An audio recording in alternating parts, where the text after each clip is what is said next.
Hello, everybody. This is Grimcat. We are back with some more Dungeons and Dragons on a Friday. Although I guess it's like Saturday for you guys, right? You're in the future. Yep. Yeah. Yeah, we are playing the Tomb of Annihilation. And we're going right through. I'm Grimcat. I'm one of the players. We're being treated to this by Gypsy or 420 or Zydrone. Who is the DM? Yeah. Depending where and how you know me from, yep. Uh-huh. Yeah. We're joined by Roland, Rick, Fraser. Hello. Yes. And also Happy Greg Jake. So I guess without further ado, it's all yours, man. Yeah, well, last we played, which was a couple of weeks ago now, I believe, we had decided that you, along with your guides, the Tabaxi twins, have decided to leave Nyanzaru and preemptively, just in case word gets out and travels or anything might happen or boats be shaken from the events of the past couple of sessions where you guys quite unceremoniously, quote unquote, assassinated a figure who may or may not be well connected in with the merchant princes in some way.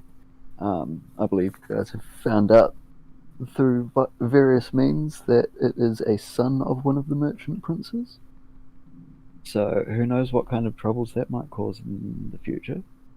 But I think last we left off, you guys had just done a general shopping list, and we had decided that we would basically do start the session with you guys basically deciding a time, I guess, of day and everything that you want to leave the city and what you want to do for the first stretch of your next stretch of the adventure. Actually, I want to check something out real quick because there was something else I wanted to buy that I was thinking of that I totally forgot the intervening 2 weeks. Yeah, any last minute buys or anything like that, this is your chance to get them in. So take a minute, talk amongst yourselves, see what you want to do and any plans that you might have and everything. I believe we had already paid for I think we've paid for everything that we wrote down already on the list. Then we put everything in 0 gold. Yeah, then we put everything into the team kitty. Yeah, the shared equipment basically. And by the looks of it, you got everything except for the litter, which is something to travel behind you. Did you end up getting donkeys or something? You did, eh? We did, yeah. We ponied up like the 8 gold or whatever. Yeah. Although, funnily enough, we didn't buy any feed for it, so I guess maybe we should do that right now. Yeah. It could live off of good berries. Yes, but doesn't good berries only sustain so many people? Good berries is like one of those stupid broken spells. I think it makes up to 10 people or something ridiculous like that. Oh, okay. For whatever reason, they do not want you worrying about eating and drinking in 5th edition. Yeah, it really was a kind of a... we know it needs to be addressed, but here's a couple of different options to make sure it gets done. Yeah, I want to buy a set of wood carver's tools for myself. The best thing about good berries is you could use tomatoes or pineapples.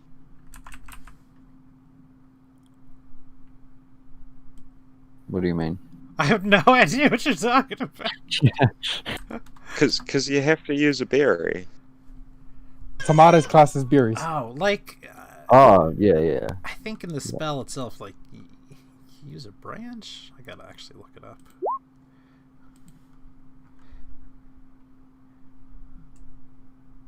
A sprig of mistletoe. Yes. Which is not consumed, by the way. But yes, for Grim, obviously. It's good honey instead. Sure, yeah. Put That's just because bees. because bees. Because bees. Let's see. I want a set of woodcarver's tools to do in case we're bored, and I wanted to buy some sort of instrument because they suggested it too. But man, instruments are expensive. Yeah. A musician. I don't think it was so much of a Yeah. going to be a necessity thing or anything like that. It was more of a you've got a long time ahead of you, so something to do on your downtimes and everything like that. Yeah. You know what? I'm also gonna buy Do any some of us have a blowgun? tools too. That's only 5 gold, and then we'll just be do it ourselves, people.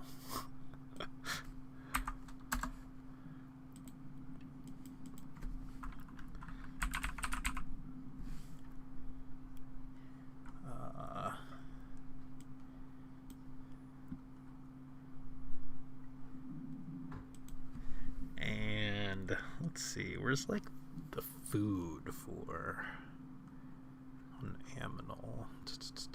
I'm sorry again. I intended to do this, but It's fun. I think animal feed was like 5 copper for a set. It's just heavy. I don't know. I don't see it.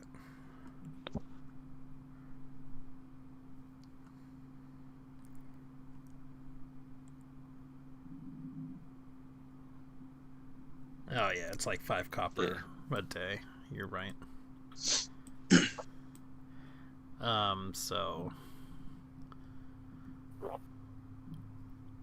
I mean, there is also the fact that it's not like you're going across barren wastelands or mountain ranges or anything currently, so you should be okay for a bit for grazing and stuff. yeah. Unless you plan on taking it down into dungeons with you and such. Stay here, donkey.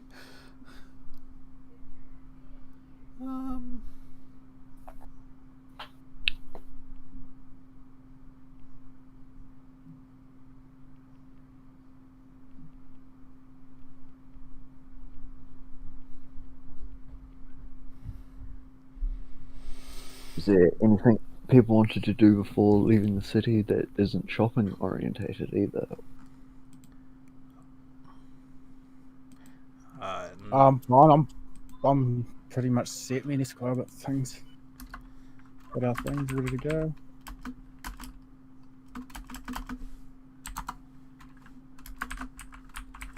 Yeah, Can't think of anything. I don't think there's anything. I think the sooner the better. Now that they've put the bugs in our heads, let's get out of here. Oh, what general time would you guys be leaving? Would it be a morning deal, or would you be waiting till afternoon? Are you guys going to be giving it a couple of days to look for quote-unquote ideal weather or something like that, or are you just basically ASAP get out of the city? I think just Yeah. ASAP, like whenever. Just it is. ASAP I straight mean, away. Alrighty then. Let's just go.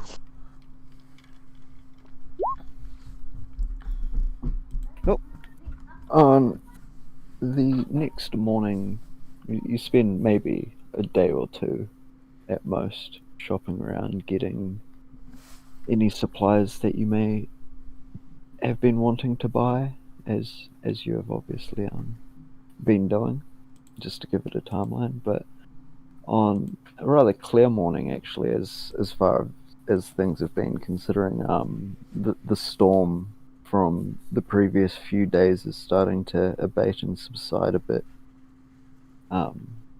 It's still raining, but it's nowhere near as heavy as it has been for the past 2-3 days has it been?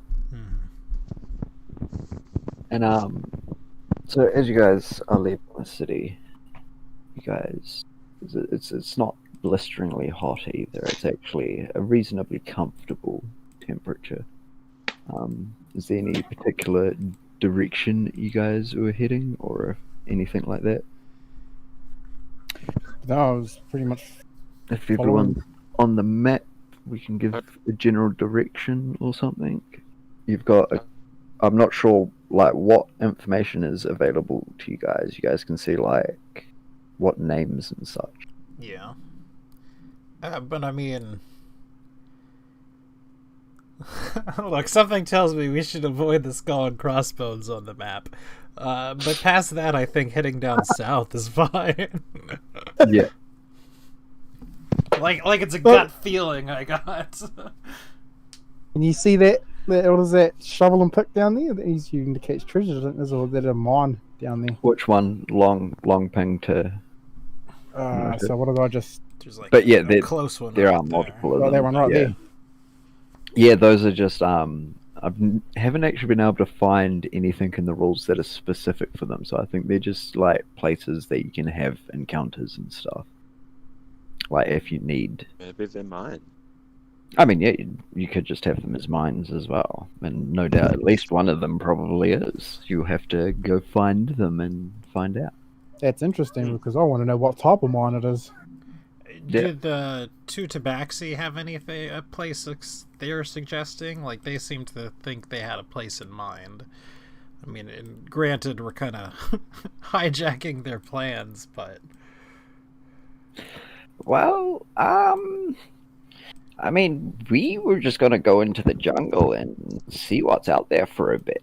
I guess it would be a factor of would we want to be traveling down through between the rivers, or we could go along the mountain ranges, I suppose.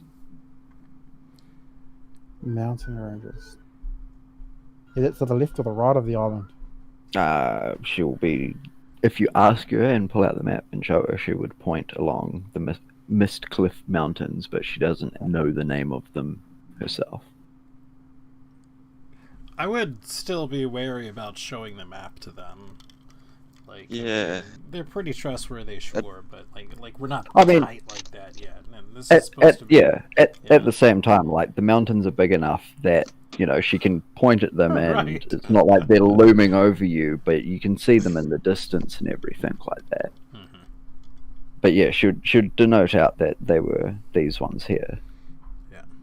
The only direction I don't want to go is towards the fort, but past that, Yeah. I'm game for anything. I had the same idea. I don't really Yeah. want to go near that fort at the moment.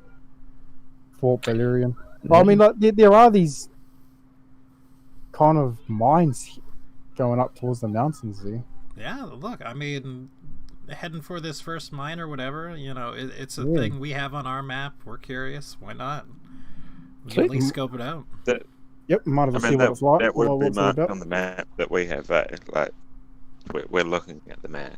Yeah. Yeah. The Yeah, the that's tan bleach tiles and everything are basically uncartographized, like just blank canvas. yeah, it'd be blank canvas to be filled in later and everything. The map probably wouldn't be this necessarily detailed, like it would probably just be colored in for the trees and stuff like that a bit more, and have lines as the rivers and stuff like that. So this Right. is just for player aspect. Yeah, this is for player aspect and everything.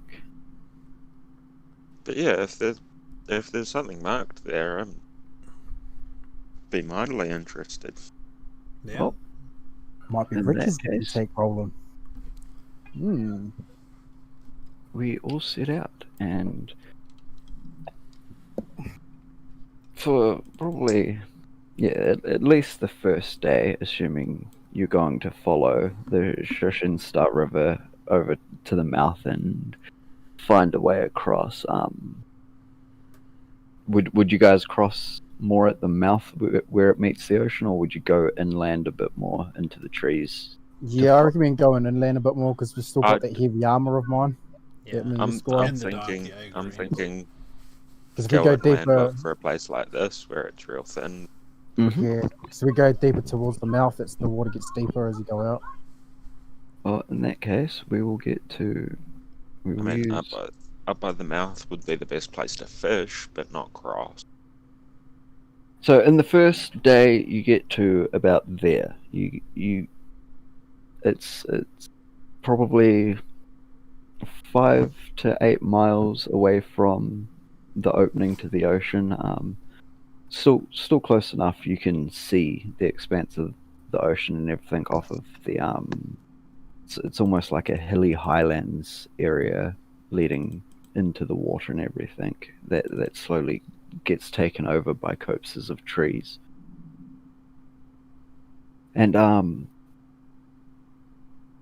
you see these trees. They're not actually overly large. They may seem a bit younger than a lot of the other trees you can see off in the distance. Like in the distance, you can see almost the forest almost creates a cliff face itself, and as you grow closer, the back edges of the map and the mountains start fading behind the trees and everything as they start to loom above you. But this little copse of trees just south to you here, this seems to be a smaller, almost grove area of, I guess you'd call them normal height trees for in real life.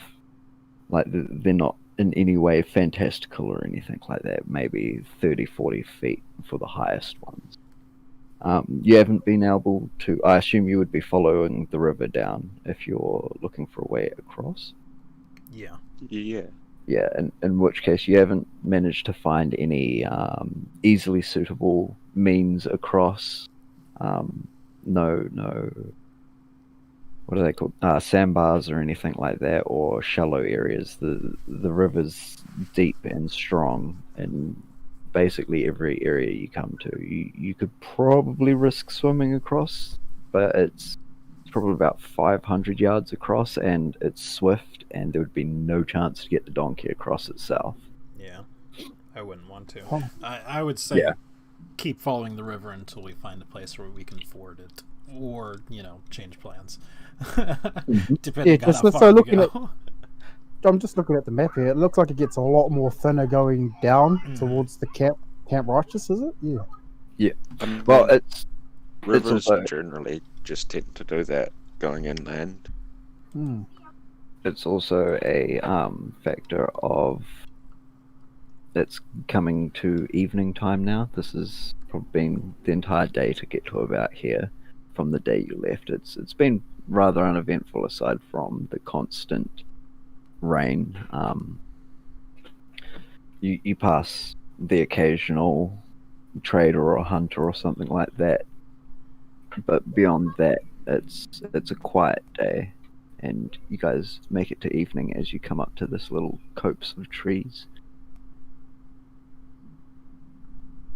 Should we think about start setting up camp, boys? I think we should.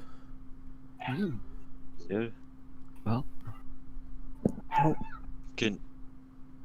Well, we're doing like sort of setting up camp, and it's not getting too late. Can I? Do you guys like? It's But black. yes, go. Oh, it's Yeah, it's black for me as well. of course it fucking is. Never simple, eh?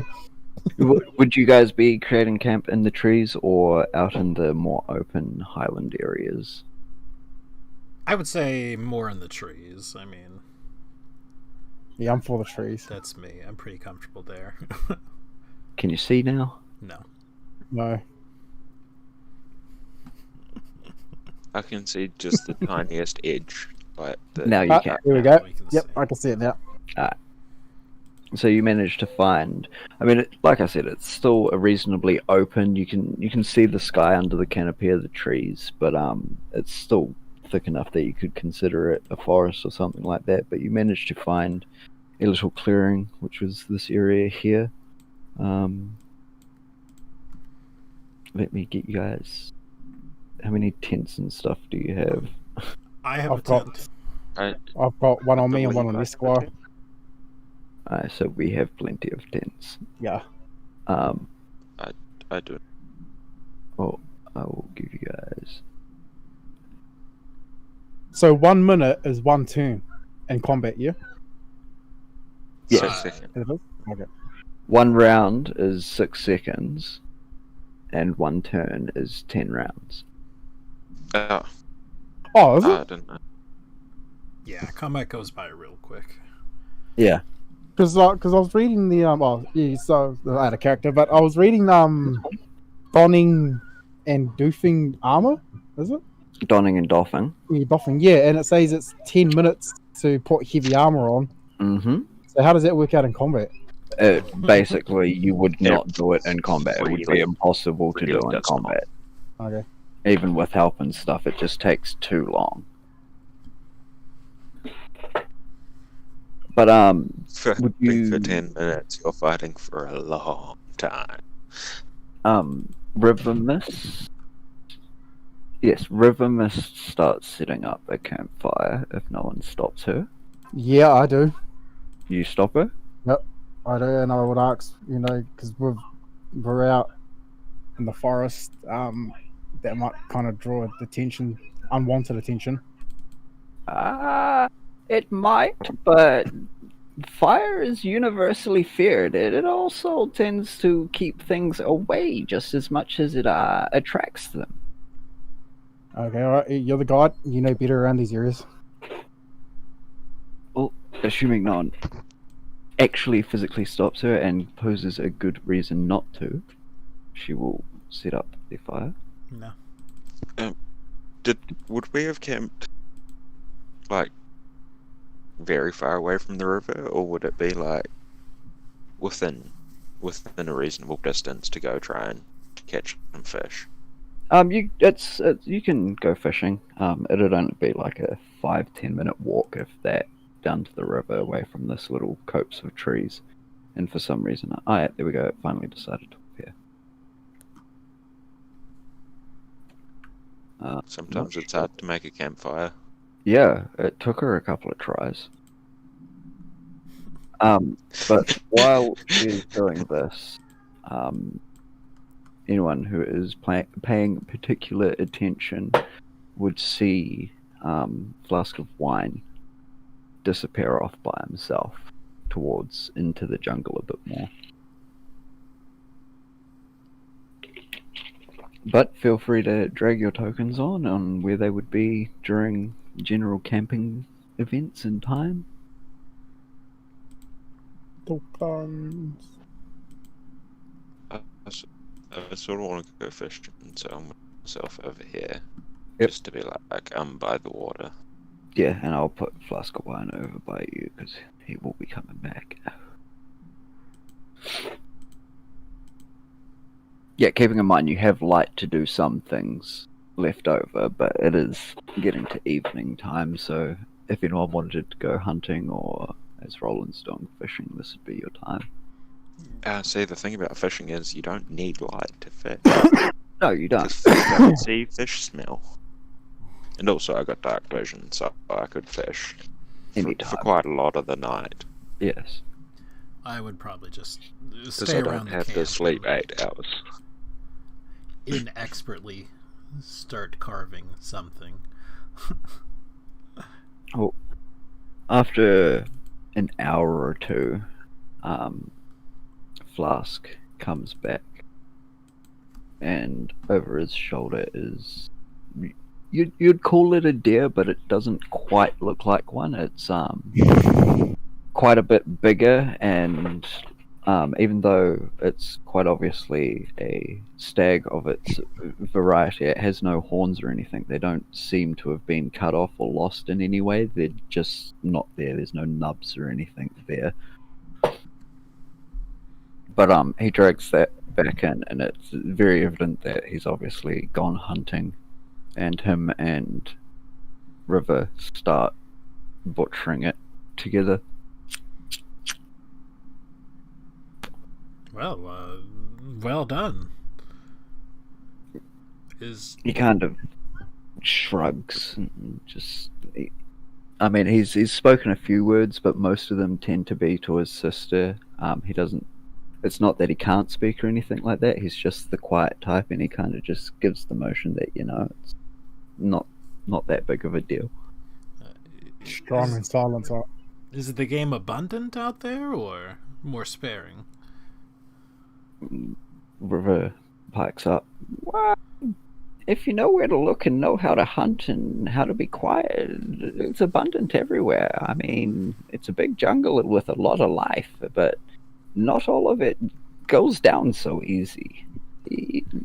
Flask, he's a good hunter. He knows which prey to go after and which not to. Fair enough.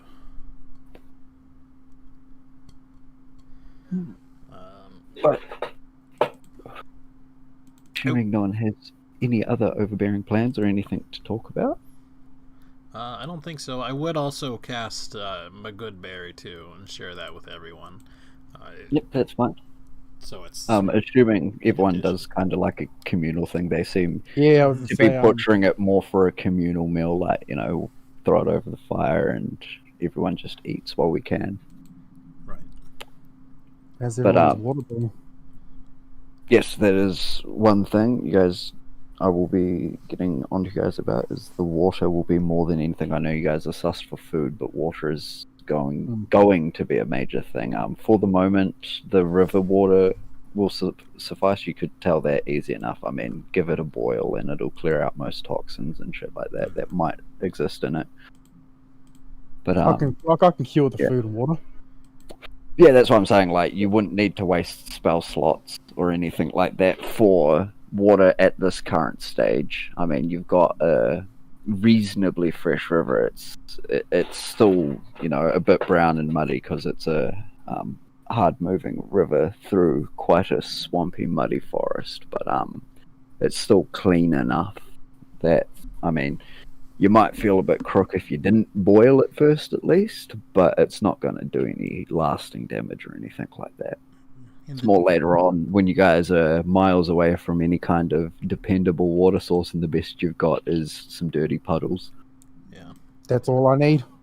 Mm-hmm. Which, how much can you, purify? Because the donkey is carrying a barrel, so, honestly, you might as well fill it and purify it now. Was that a question? Yeah. That is effective. Was that me, yeah? Yes. Okay, sorry, give me a second. You can't just quote unquote cast the spell to pull up its thing like Grim did. All non-magical within a 5-foot radius. Oh jeez. Busted. So you could take 5 foot of a river. Yeah. So yes, you could put 4 barrels in 5 feet. 10 gallons of water. Yep. So yeah, you can easily enough fill up a barrel and load it up. Well, I guess the other thing then is to start work on this litter and whatnot. I mean, we're out pretty far away, but I imagine the donkey is. I don't actually know how much they're carrying, but it's still not a bad idea to have one made and ready, even if it's not using it, even if it's with carrying it.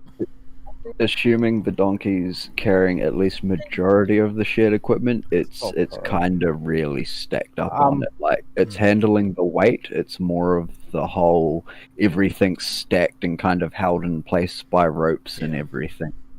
Yeah. Well, then I would attempt to at least start creating, the litter. Well, you got the woodworking supplies and stuff, don't you? Yeah, I did buy woodworking. I bought wood carver's tools, so yeah. Different than carpentry. That'd be the perfect thing. Yeah, I would assume those would have a saw and a whittling knife and stuff like that at least, which is all you'd really need for something like a litter. It's just basically cleaning up a couple of good strong shafts and chucking some material between them. And that is something that River points out, is that material is going to be the big thing about it. It's going to need quite a bit to make it secure enough to last. Okay. You see this tree over here? Yeah. At the end of the day, the tree will, any of the trees could suffice for the 2 sticks that it needs. But does anyone have a cloak or something that they want to sacrifice? Because I've got cloth on me. Yeah, well, cloth will work if it's, I'd call it at least 5 square feet. How much cloth do I have though? Yeah. I don't think it'll be 5 square feet though. I mean, hilariously enough, this one might have it. think about cloth. What if you made something go over like a flat piece of wood? You can try it. It'd probably be at risk of breaking or something like that if it was impacted or something, or went over too rocky of a ground. But it'd be something for Okay. now. Yeah, If you're gonna I personally don't have any cloth or anything. yeah, you're so- gonna have to scratch that. I've only got common clothes. I thought I did have cloth, but I don't. I mean, clothes or something like that. If it's a spare pair of clothes, Yeah. you could use that well enough. Common Maybe clothes. I don't even have well, spare well, It's clothes. there for the idea anyway, so keep it in mind. what about using hemp and rope to make some sort of a net? Yeah, Yeah, that would work. that's what As I long figure as it it- would be. As long as it's about 5 square feet-ish, I would call it We got okay. like 250 feet of rope. Yeah, so we'll call it what? 50 feet for the 5 square feet, because I'd assume you'd be making a decent net, Mhm.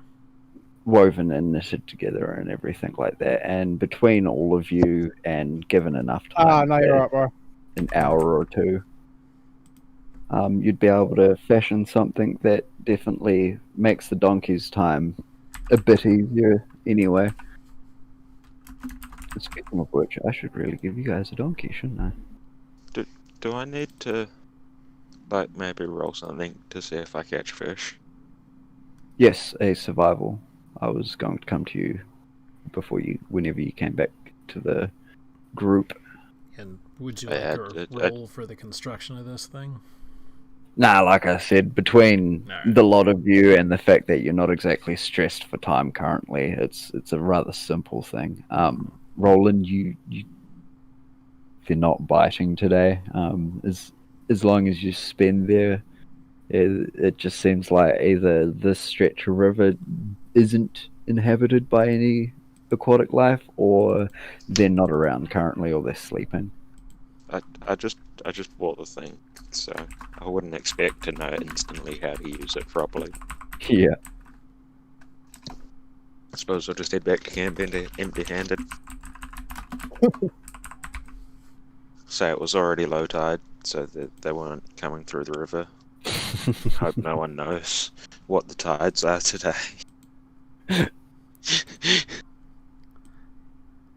But if you guys want to sort out some form of are- watch, Yeah, well, I'd like to speak up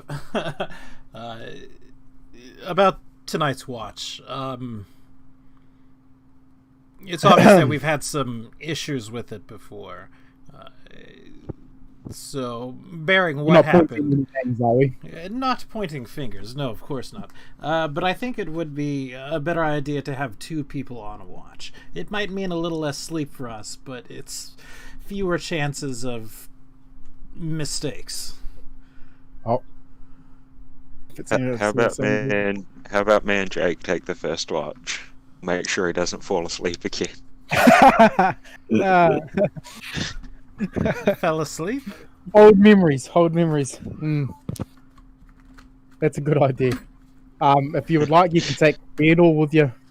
Rolled That's fine by me. on your next watch. and Flask and Yeah. River are fine taking a watch themselves as well. And I guess that does mean- leave one man odd out, though, doesn't it? yeah, Vadim exists, but at the same time doesn't currently. Yeah. We'll call 3 watches enough Okay. for the session until he's back, or if we find out what's happening with him. I'll have a good talk to him later. Because 2 adventures already Maybe so tell you far some without a party. Remember? Yes. It's a bit. Maybe tell your squire to wake you up if you fall asleep this time. No, that's your job. Beardle's going with Rio. Yeah. Zero's got to get sleep while he can. But yeah, I haven't done the donkey token yet, but you at least have a sheet for the donkey. Mhm. So he's taking first watch. Whoever is Did we taking want to? Yep, we'll take first watch. Yep. Just saying, if I do fall asleep, glass of water, that's fine, okay? Over the face. Ah, yes. Water. I've got this, I've got this flask of oil. You know, it's not good to you, right? First watch, give me a perception with advantage because there's two of you. Perception. What's your perception? Yeah, pick between yous. Who's got the bit of perception? I have a 0. I've got a 2 on mine. I'll take the perception. Yeah. Throw. Oh, throw. I've got a 3 on mine. Is that with the modifier on it? It's a 22. Yep, you just have to hit the button in it. Very nice. Yeah, it came through as a 22 with advantage, and your night or your watch, your 4 odd hours goes by unabated and with no issues. The rain does stop after some time. The night fills with the usual sounds of, I guess, nighttime crickets and predatory birds and stuff like that, owls and stuff doing their nightly business. You can hear from very far away, you can tell it's far away, deep into the jungles. Sorry to interrupt you, bro, but I've just got to sort suss girl out. That's all good.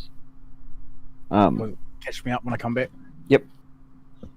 Deep in the jungle, you can hear almost like a rumbling, but it's a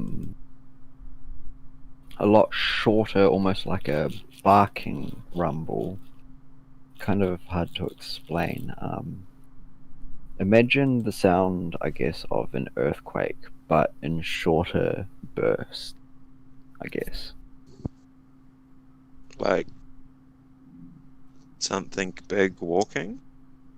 Possibly, or maybe some form of roaring or speech that you don't know.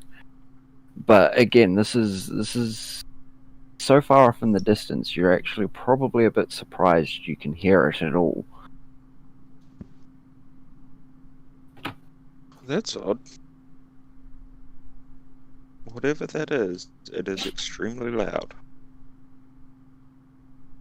But it is the next watch. Who would you wake up for the next watch, since it wasn't actually decided on order? I'd probably go with the party members. That's fine.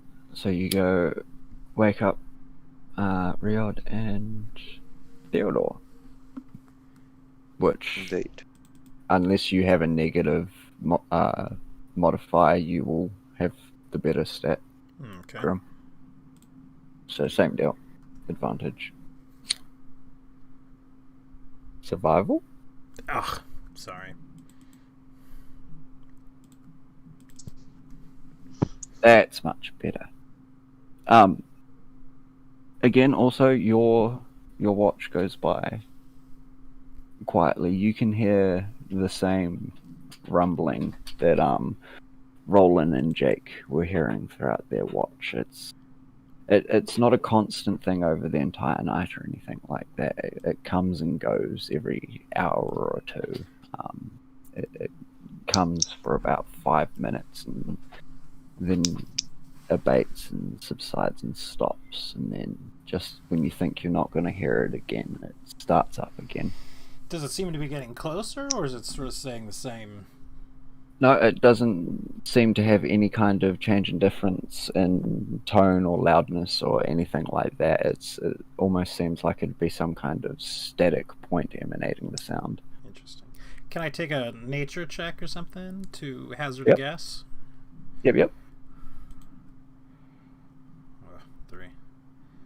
It's a rumbling. It could be footsteps. It could be roaring. You're not quite sure. It could be an earthquake that you're not feeling. Mm-hmm.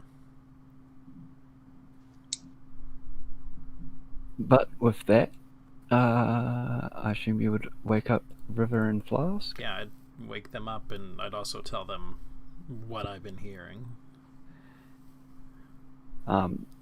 River thinks about it and says, "Oh, we haven't heard this noise before. We'll keep an ear out for it. Go get some sleep. We'll wake you if anything happens." All right. And then I go to bed. And I'm just seeing which one of these guys. Oh, they have the same. They don't fall asleep. Not between the two of them, but yeah. Thankfully, as far as you're aware, you'll wake up in the morning refreshed and aware. And River states and notes that they were hearing the same noises that you guys were hearing, and they sounded off towards the south. If they were to hazard any kind of guess, mainly because the only other direction would be north, most likely, and that's the direction of the city. Mm-hmm. And that's still close enough that you feel anything making that sound would probably be at least somewhat tangible, whether it's visible or hearable a bit more clearly and defined. I'd want to wait for Greg to say whether we need to follow it or not. But I mean, I would pose the question, should we check this out, or should we continue on going in the direction that we were going? I mean, feel free to... There's still two of you here now. I personally think it's we should just go where we had planned. Alright, I have no problems with that. Discretion may be a good idea. No reason to run headlong into certain danger, I suppose.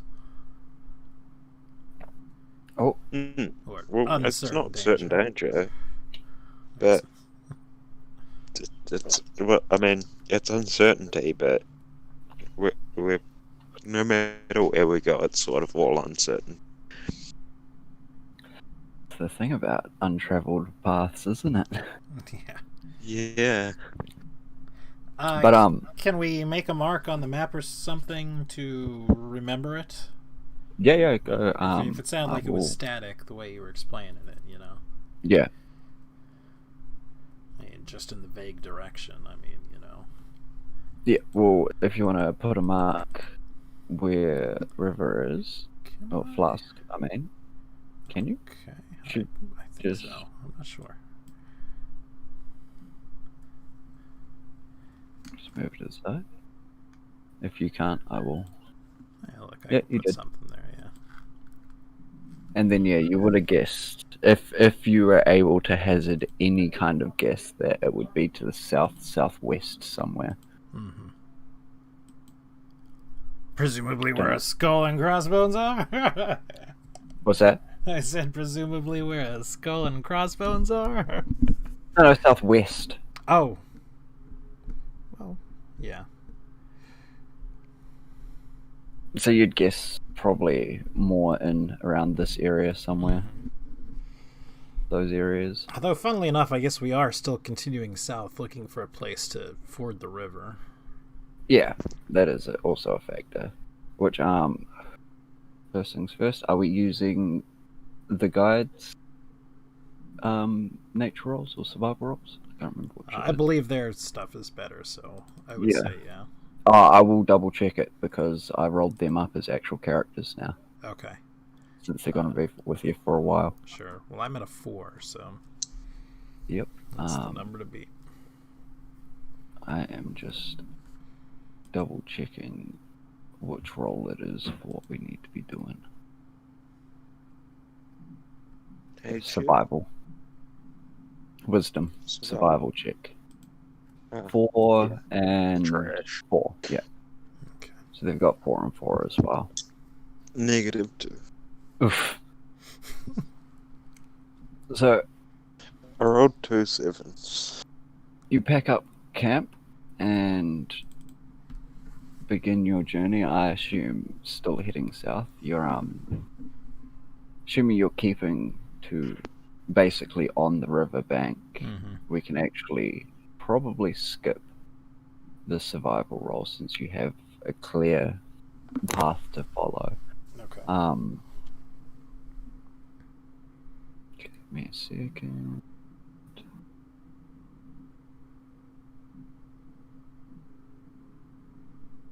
Yes.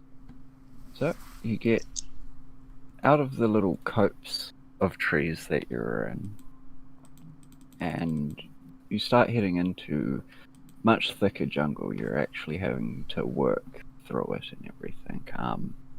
The tree canopy above you kind of knits together until what little light is left shining through is almost beams coming down, and shadows flit across your vision, even in the light and everything, and you're having to, in some parts, use your bladed weapons, whether it's swords or knives or anything, to cut vines and branches and clear ways.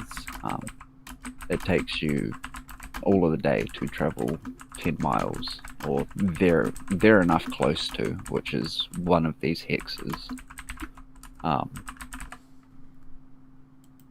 You don't get lost though, because you're following the river at least. But on the next day, oh, that's all right. If you want to give me a perception roll then, since it's not actively searching. All right. Even though it's probably a better roll for you. It is. Yeah. Well. Not that it matters. Yeah, you don't find, and since it's for a healing potion, I don't think you'd be taking chances or anything like that, so you don't find any herbs that you know would guaranteed help you make Yeah, a potion I'm not like that. experimenting. Yeah. But was there anything else, any other minor actions like that people would be doing throughout the day? Mainly Roland I'm talking about. I don't think Jake has any abilities like that. No. Not really. And I don't think so. Okay. Well, we will give me a perception roll for each of the two watchers. Whoever Sorry, wants- watchers? Yeah, it's the next night. Oh, okay, right. So he's taking. Who's on the watch now? It's the same ones, same as Okay. you had the other So- night. It's just make a roll, and then Perception, was it? Yep. I think that's the role you need. yes. Falling asleep again? As always. Luckily no, because it's with advantage, because there's two people on watch. Because I woke him up. Yeah, he fell asleep, but you kicked him awake. The night passes without incident, but about halfway through the second watch, whoever would have it, a thick, and I mean thick, like you could hold your hand up a foot or two away from your face and not see it. A thick fog comes rolling in through the forest and almost envelops you. Like quite suddenly as well. Oh no, it's a natural roll-in of fog and everything like that. You'd almost think it was magical with how thick it is, but it's just that unreal of a fog. It creeps in, but by the time it's fully set in around you, your vision is basically just an entire greyness.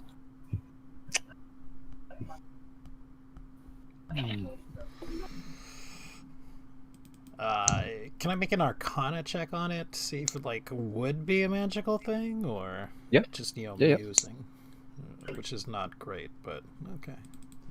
17. 17's good. You can be 100% sure it's not magical. It's just something about the forest, the humidity and the heat of it mixed with the nearby river and everything. seems to just build up in almost waves throughout the forest. Okay. Are our guides still with us? Yeah. Okay, so I turn to the guides and ask them, what's this thick mist that's coming through? Do you have any information about it? It's fog. It happens around swampy areas and everything like that. I mean, like, well, where I'm from, we don't really have this kind of a thicker mist come through the swamps, so... where you're from, do you have trees that create a cave-like structure above you? Do you have monsters and beasts larger than a house roaming around as a common occurrence? You know what? Good point. Yeah, you really feel that this is just another one of those things in Chult that just happen. It's not necessarily a good thing or a bad thing. It's just a natural thing that happens, as unnatural as it might seem. But do we continue on for the day, or do we... Is it going to be safe? Well, I thought that was actually coming in on our night, our watch. Yeah. Yeah, I mean... But you guys make it to morning, assuming, like, it doesn't cause such an alarm that you guys think, oh no, we need to run back to the city now. Like, you guys make it to morning absolutely fine and everything can wake up okay, but the fog's still there. I mean, you can see each other in the light of what does actually shine through the trees and manages to pierce the fog. You can see the shapes of your companions around you moving, but even you guys wouldn't really be able to tell who's who unless you got within touching distance of each other. I think we could probably continue, but going slow. Yes. Leaving our guides guide us, yeah. Yeah, unless they object to it, unless they, suggest we should just wait it out. Oh, we're fine to move through it if you are. I mean, yeah, it will be a little more dangerous, and we might be easier to get lost. But again, can you really get lost if you have no destination? Exactly. I mean, I suppose we could run into a river. Something that we don't want to be running into. That's the thing, though. You can't see the river currently. Could we hear it? I mean, can we sense it in any way, or is it just? Oh, you can hear it. So Okay. I mean, assuming you didn't make a point of moving away from the river the night before or anything like that, you can still hear it and everything. It's still there, but like the fog's that thick that you could actually risk just walking into the river and not realize until it's around your ankles. Well, again, I'm still game to keep on going, but just slowly and more cautiously. I'm more keen to... Well, the guys did kind of give us advice. So they said... What did they say? Said to carry on. Yeah, all right, I'm keen to carry on. Mm-hmm. Yeah. That's cool. 22. Well, throughout the day, We're hopelessly lost. We're not lost anymore. We're found. you lose track of where the river was.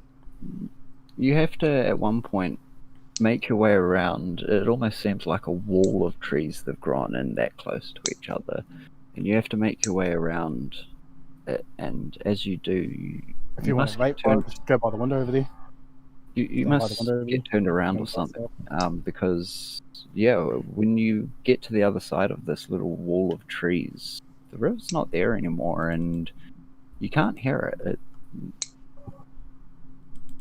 But it's nighttime, and you guys haven't found anything dangerous today, but you've got yourself lost. What is this day 4 now? Something like that.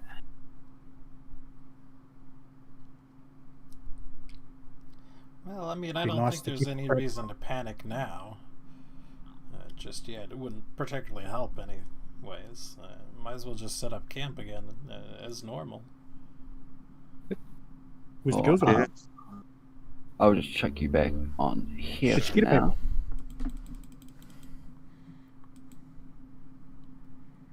Wait, did we walk backwards? I swear I've seen this tree before. This looks really familiar. Look, our tents are still here. Someone's been here. There's a fire.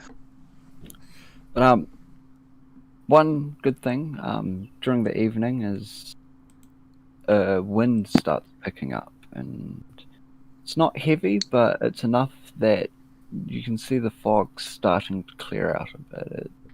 Your vision's clearing a bit, but not quite enough that you could consider yourself full visioned again. But you can see that the fog seems to be moving on, and probably by morning, assuming nothing happens, it might have moved on. Gives us the first perception roll for first watch. Same watches again? Up to you guys. Probably. Yeah, right. It seems easy enough.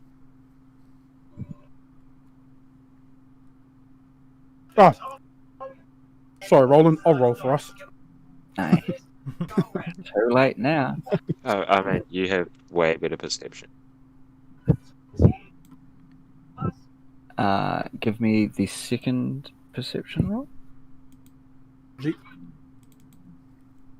Okay. As you're Pineapple. being woken up, Roland, you can not so much hear. Oh, not Roland. Sorry, Riod. Mm-hmm. You can not so much hear, but feel a rumbling through the ground. Whether it's actually shaking or whether it's more of a druidic sense that something might be coming, but you feel like something big is at least not too far away. Okay. Reasonable to guess like something moving underground or through the ground? You wouldn't know that. Like it's not such a clear feeling like that. It's almost like not the same tones or anything like that of the noise from the other night, but it's odd kind of feeling. It feels like footsteps of a big beast or something like that, but at the same time it's not actually moving the ground in a perceptible way, which may be why the other guys didn't see or hear it. Okay. Okay. I would wake up, at least River Mist. I wouldn't have a clue. I don't know. There's some sort of thing out there. There's a feeling I got, more than just paranoia. The feeling of something, movement, large movement, a rumbling type thing. The others didn't notice it at all, but you can feel it. She looks a bit weary at first. What kind of rumbling? And do you know what kind of direction? Could you hazard a guess? Could I hazard If a you guess? If you want to roll me a nature roll. Okay. Can I take a guidance on that too? Yeah. You can. Ooh. Wow. Oh, whoops. It's just a 1d4, right? Yeah.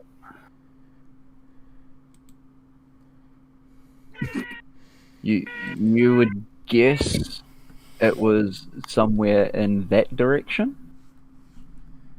No, I wasn't actually pinging there. That was a joke. Gotcha. I zoomed out looking. It's more sort of. It's hard to pinpoint a direction. I couldn't exactly tell you where. I mean, again, it sort of feels close. She kind of shakes Flask and mutters something in their tabaxi, kind of growling cat-like language, and his ears dart up quickly and he darts off into the forest.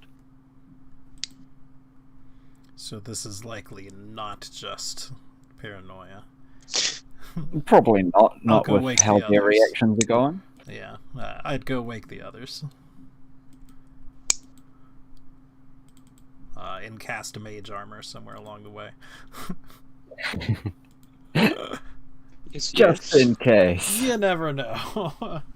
You never know. But after about 10 minutes of waiting, the feeling that you were getting turns into a more tangible pattering of the ground.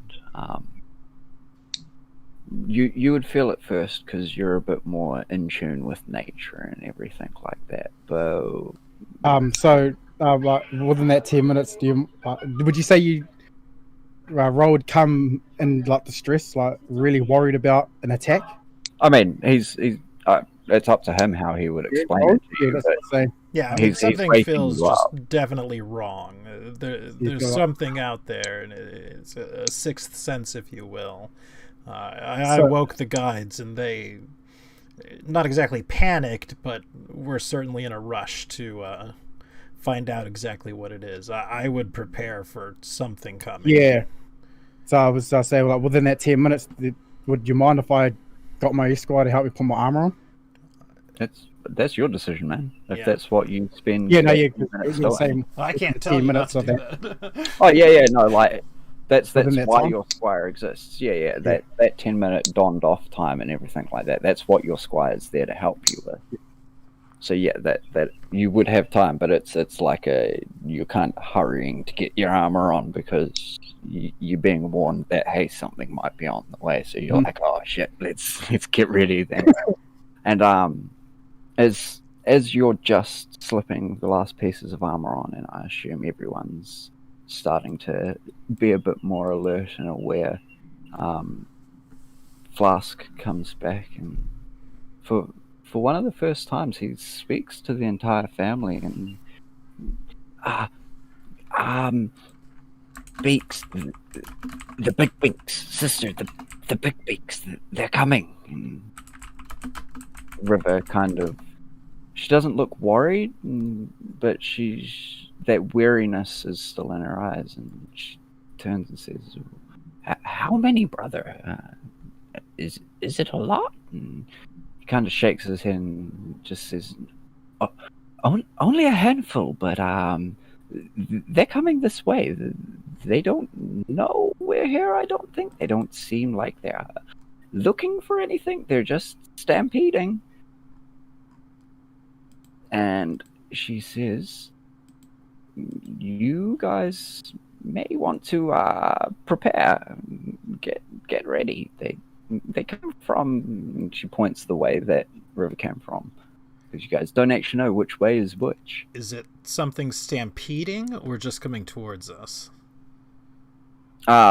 He said stampeding. Rio, do you reckon you'd be able to kind of pinpoint where they would be coming from?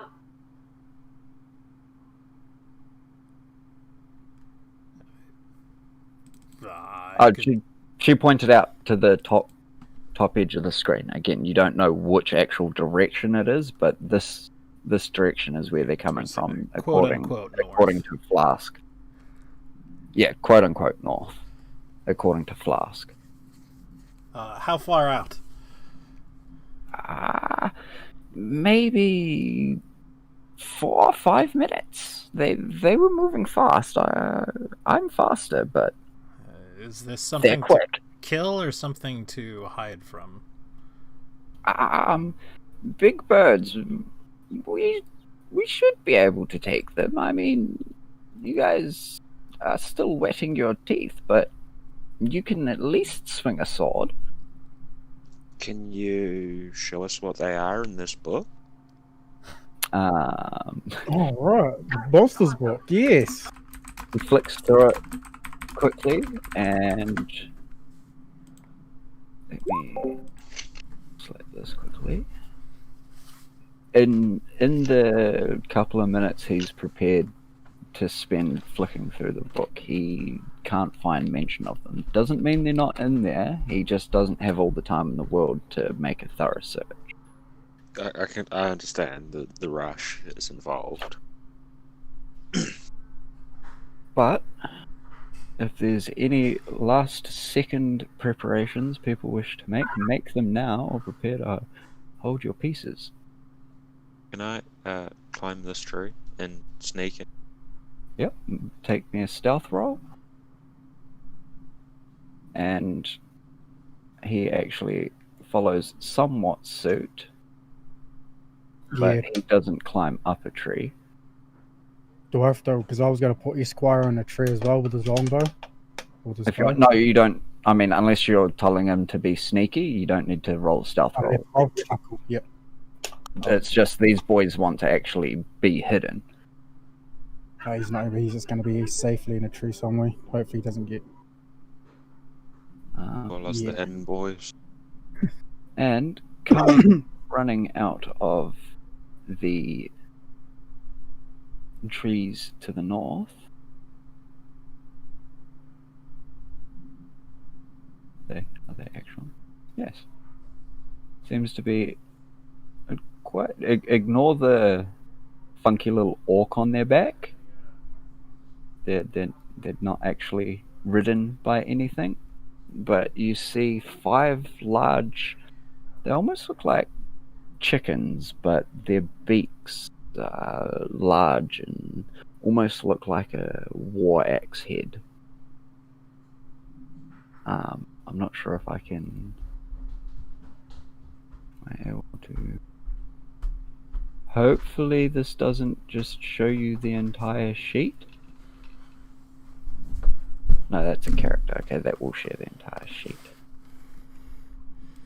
Can you just like shift click the token, or Can I? Is it shift click? is it alt click, or this is something click on the Did it- token? Any of them work? Any of those work? What are you trying to do? Show tokens? Oh, I Token see the tokens. Oh, no, like, show a pop-up of the tokens. You guys can read it. Control Z or Shift Z? I don't remember which one with it selected. Was it? Did that do it? No. Or that? You'll Nah, see that. it as well. Shift C. Shift C, yep. It's Shift C. So ignore the orc on their back, but they are that. They look like terriers. Oh my lord. Yeah, they does. But Roast chicken, anyone?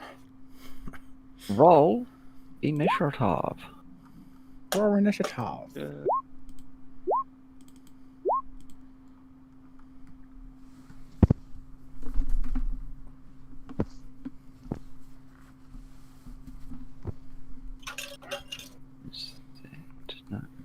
Why do I always find it so hard to find initiative for? Up towards the top, in the middle, right underneath, like, of the core sheet. Just about hit Right points. above your hit points, yeah. Yeah. You really 18. think there'd be like a special symbol for it or something like the AC, but But you know, it is in a bigger box. You know, it's slap right in front of you, so you can just put that to my eyesight. Yeah. Don't forget about There- Theodore. There is a special little logo on the NPC sheets. yeah, there is. Wait, why did that change my perception roll? My initiative, I had Because you 18. rolled it. didn't select him. Yeah. I didn't what? You gotta select you- your token before you hit the button to roll. I'll change yours back to 18. But then you need to click his token. That's on the board at the moment. Yeah. Yeah. Because it links it directly to the token. Ah, okay. So Like if you that's hover easy over, to it'll see. highlight whomever is initiative it is. Oh, I see how it works. Yep. And then we do it. Oh, Greg. Yes. Did you and Amber need a paper and filter? Yeah. Do you have some? Yeah, Chuck, send her down while you roll out your initiative. I re-rolled the initiative for Theodore. I'll come Okay. down and grab them. Have I? So- Yep. 20. He's top of the initiative anyway. Ah, okay. Alright.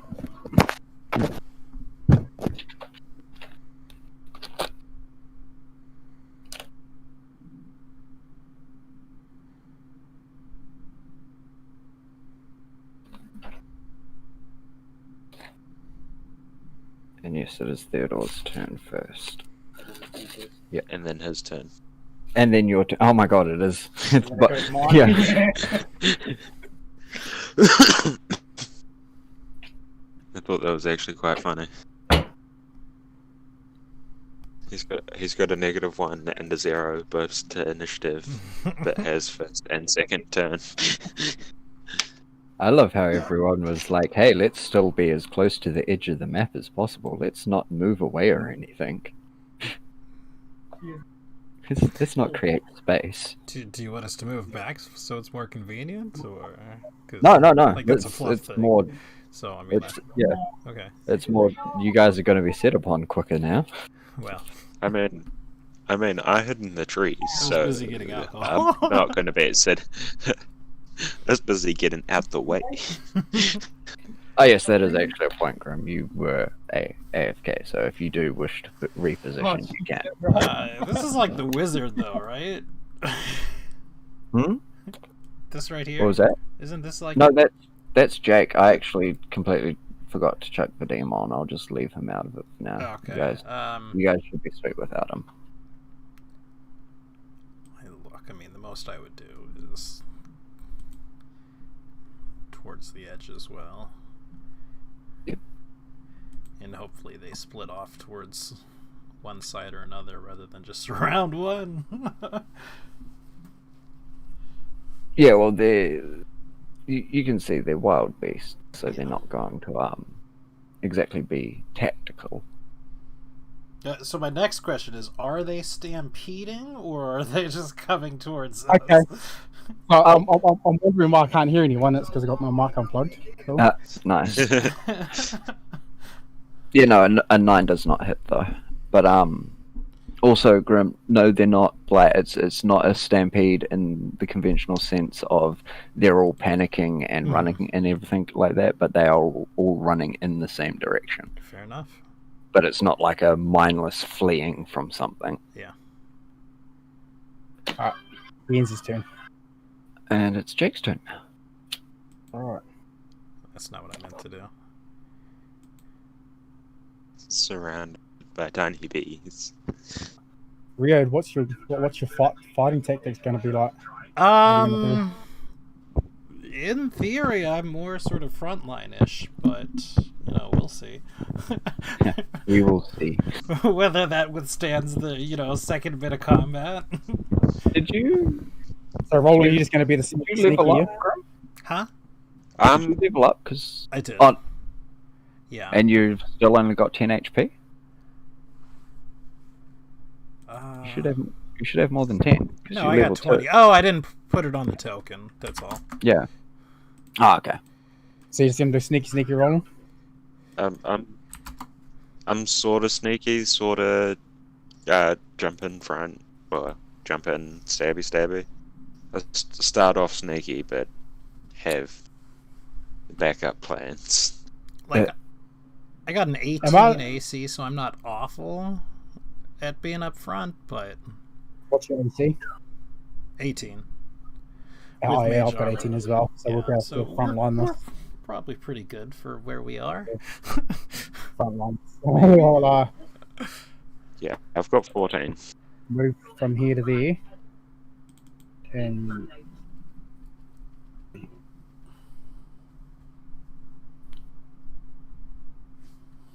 tries to antagonize and prod them to try to rush us. So he fires off one of his light crossbows.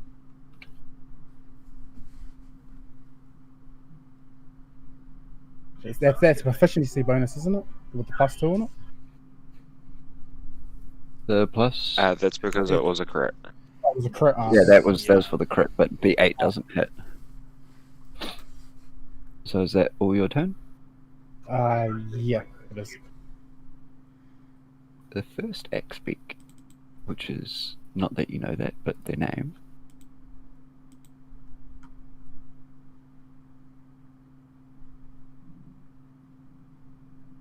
He gets to hit before he encounters the Jake in front of him. And because you're blocking his way and he doesn't quite know what to do, this isn't exactly it. It's only attack option, but so I'm going to use it, but it's kind of more of a get the fuck out of my way as opposed to a I'm actually wanting to hurt you attack. Like it's not stopping its charge. The only reason it's stopping its charge is because it's encountered you, as far as you can see.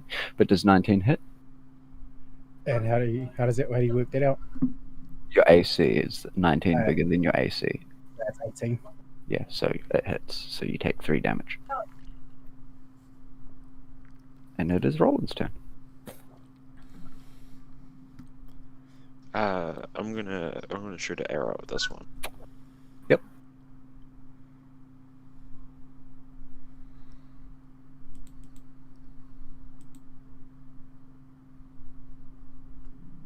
That is a definite hit, and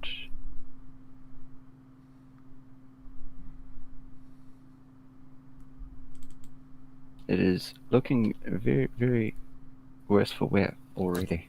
Your arrow kind of embeds itself in its neck. Very good. But then it is this one's turn. And it also comes forward against Roland. Riod, you guys' names are so similar.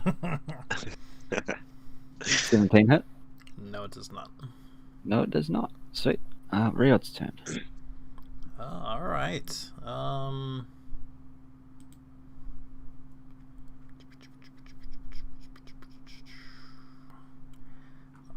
We are going to summon the Spectral Wasp.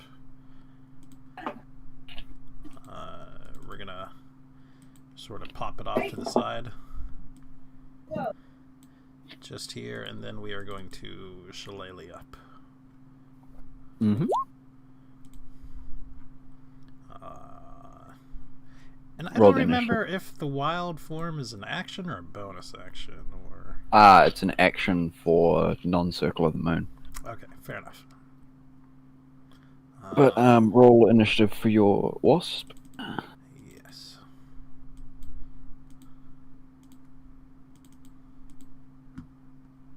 You may have to move it again. Yeah. Yeah, that's fine. Descending. And that's your turn? That's my turn. And Flask's turn.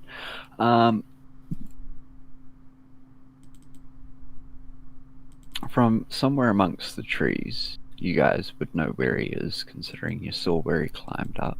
But from amongst the trees, you see a small round orb glowing a nice green color comes flying out, and he casts Chromatic Orb, which hits this one here.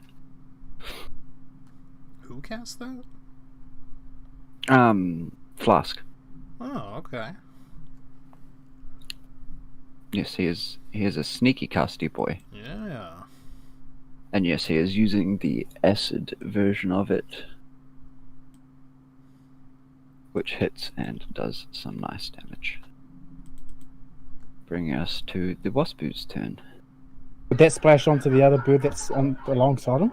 No, it doesn't have an AoE like that. Acid just spits out from the other bird. Okay.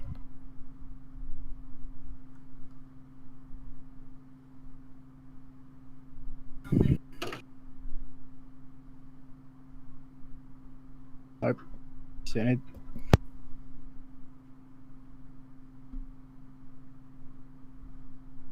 It's your Wasp's turn, Grim. I'm sorry.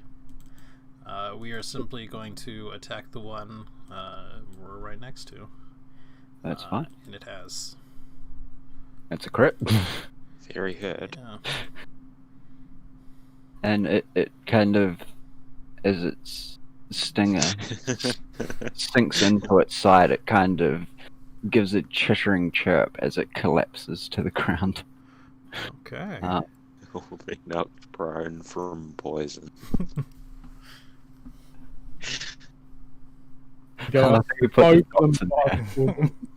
there. Be knocked prone from poison somehow. Is that all? No movement or anything? Don't ask a lot of questions. No, it's actually gonna pull back. Alright. Oh, assuming that's all. hearing the kind of last death gasp of its brethren, this one here starts moving off towards its attacker and makes an attack against your wasp. Okay. And I also want to use my reaction for the Halo of Bees to deal 1d4 to it. To this one? The one that just moved in. Yep. Yep. Which is, just 1d4. -1. And then its attack. Did I? Yes, I did its attack. It's 13 hit. 13 does indeed hit. Yep, 9 damage. Okay. Cool. Alright. Yeah, I'm pretty sure that's basically the height of its damage. And that is that X-Vic's turn. River, I need to pull up her sheet again, because I'm terrible for closing them. Yeah. We'll use her bonus action to cast Hunter's Mark on this one back here, which we will mark with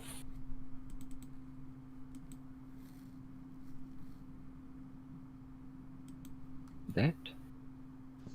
Uh-huh. And Who's then Grace? Hey? Hmm? Oh. No, sorry, I was just talking to the missus. I should really turn my mic off when I do that, eh? Nah, no worries. then she will make her attack against it. 20 plus. Oh, yeah. No, I see now. So that's No. a definite hit with the plus 1d6. Riley! I don't know why that Hunter's Mark rolls it then. Got a bit of a nerdy question here. So, what are the It's fine. two set of numbers, like the 20 plus 2 and the 15 plus 2? There's a 20. That's because she's got So which one do you roll Archery. off? No, she's the roll. If you hover over it, it'll show you the maths behind it. So it's that roll is the 1d20 plus her proficiency and dexterity modifier, and then the plus 2 is from her archery feat. Oh yeah, okay, yeah. So the right side is the dexterity modifier. Is that? The right side is any extra modifiers to the roll that aren't included in the natural roll. The natural roll is the 20 plus dex plus proficiency, or plus strength and proficiency if it's a strength-based melee attack. The plus 2 is literally just because she's got a fighting style, which is archery. So that is 10 damage. And that is her turn, bringing us to... Not gonna lie, that was a better explanation than the wiki was explaining it. This one passes directly under your tree, Roland. I assume you're like actually in the tree out of attacking range. Turn that off. You trying to wake him up? Probably. Yeah. Yeah. So yeah, it runs Wake underneath him up. through the tree. Okay. Not sure if that was actually the full amount it should have, but it won't run further than that. It doesn't want to be too far from its friends. And this one...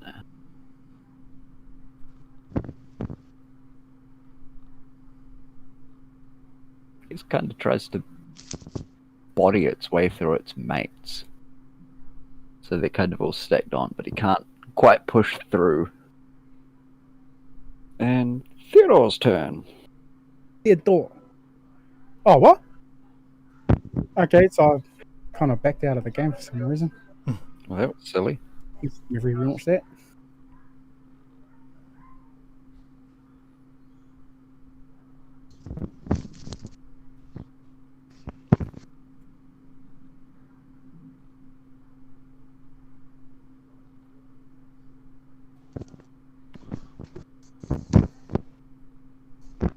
Alright.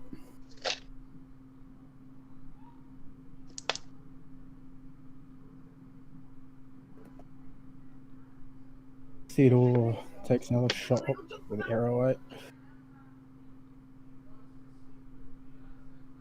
Takes a shot with his longbow.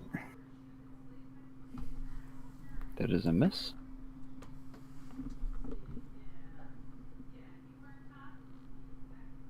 No movement or anything? Yeah, he moves up to. Oh no, he stays He's where up, he is. he's up the tree, yeah. So his There he is. movement would be getting out of the tree. That would be an action, wouldn't it? I would get out of probably, well, because it'd be considered climbing, it would be your movement. Alright. Unless you just straight jumped, in which case, bonus action? But he stays where Yeah. he is. So And it's he's Jake's just turn. What HP are you on, Grim? I'm a not character? hurt. Aye? I'm full. 4 HP. No, I'm No. full. Oh, you're full. Sorry. Alright, Yeah. so 20. Jake Yeah. looks at the ginormous bird in front of him, Choco. smites it with Guardian Bolt. Smite Spell me, slot. almighty smiter. And it's a 1d4, I think. Guiding bolt. Oh, 4d6. Is that what it's saying? That doesn't hit. It doesn't hit. Oh, okay. That is its AC 11. Well, if it meets or exceeds, it should hit. Oh, is it meet or exceed? Is it? Mhm. Oh, then yes, it does hit. Sorry. I always get confused on that. What? A meter? It does hit. Sorry, meets or exceeds. How do you find that out? Because I compare it against their AC. They have an AC of 11. You got 11. Oh, It's my bad. I always confuse. I always think that meeting AC is a save. So it hits for an 11, was it? No, it hits. So now you roll damage. You Was need it- 11 to hit. And it was a d4 roll, eh? If you Nah, just what- hit the word guiding bolt to the right, it'll automatically roll damage. As I do it, I'll cast at what level? Level 1, yeah. Well, Which one was that? At this one? right in front of me. Yep. It That one. basically implodes into holy light. I use the movement action and move closer. Oh, behind this bird here. Yep. And then in my turn.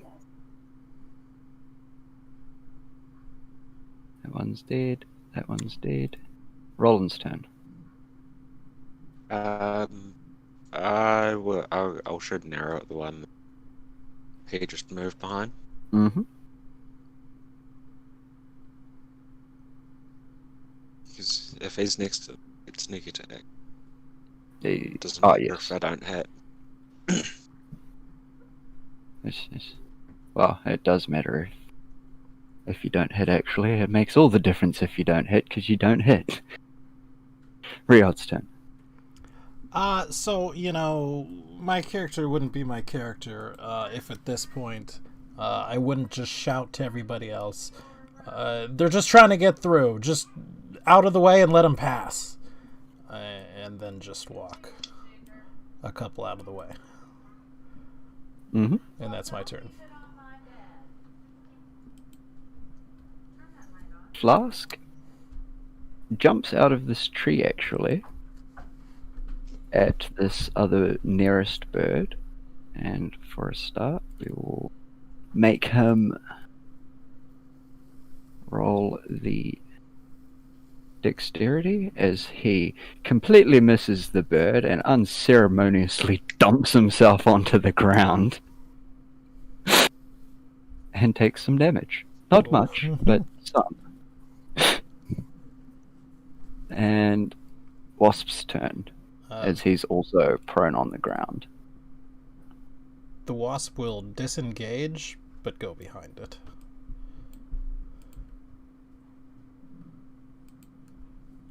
And that is all. It'll angrily buzz at it. Trying to Buzz, scare buzz. it away. And I'll be back in a minute. I gotta put my kid down. That's fine. Alright. And sure enough, almost as if the druid was onto something, this one almost ignores him and continues on to run past River Mist, who, on her turn, does attack it. Of course. Because that's what she'd do. Of course. Of course. Oh, hi, River. She just slaps at it. Wow. Wow. Good. She rolls. Yeah, that doesn't add the +2 though. But I mean, 21 still hits by a long margin. Hey, X-Beak. This one continues running through until he's almost out of sight. And then this last one is actually looking a lot worse for wear, but would make that attack against you, which I assume misses with an 11. Yeah. Yeah, because you're wearing your heavy armor. And we're back to Theodore's turn. I will be back in like 30 seconds too. I just gotta take a piss. Yeah, we'll wait. We'll hold up till you get back.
Actually, quick favour, I'm just gonna make a coffee.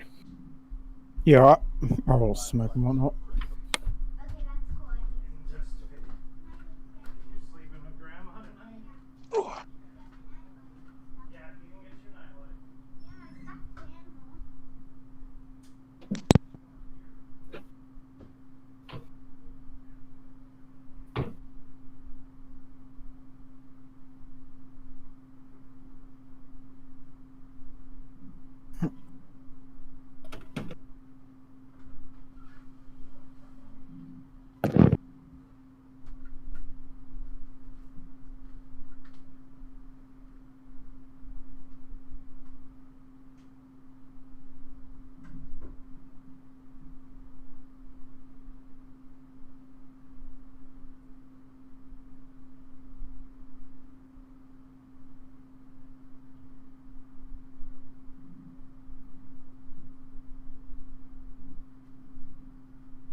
else is here? No one. Okay.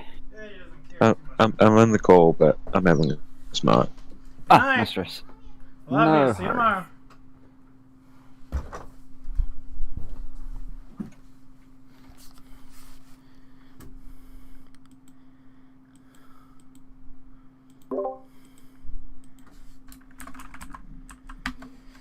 Okay.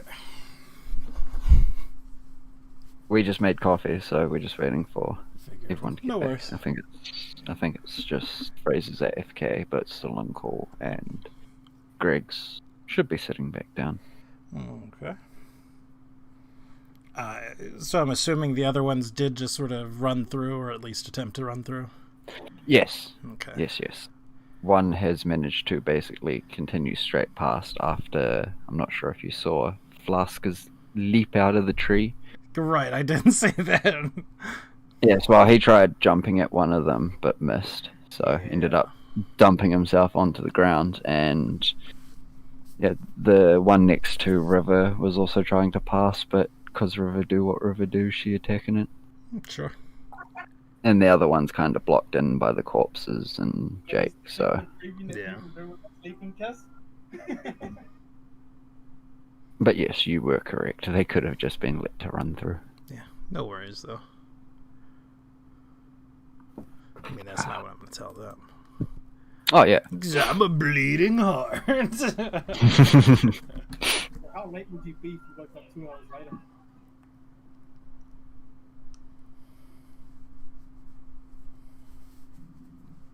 How do you remove... Oh, that's how. Boom, boom. There you go. What's this? Because that one, I doubt you guys are going to chase down.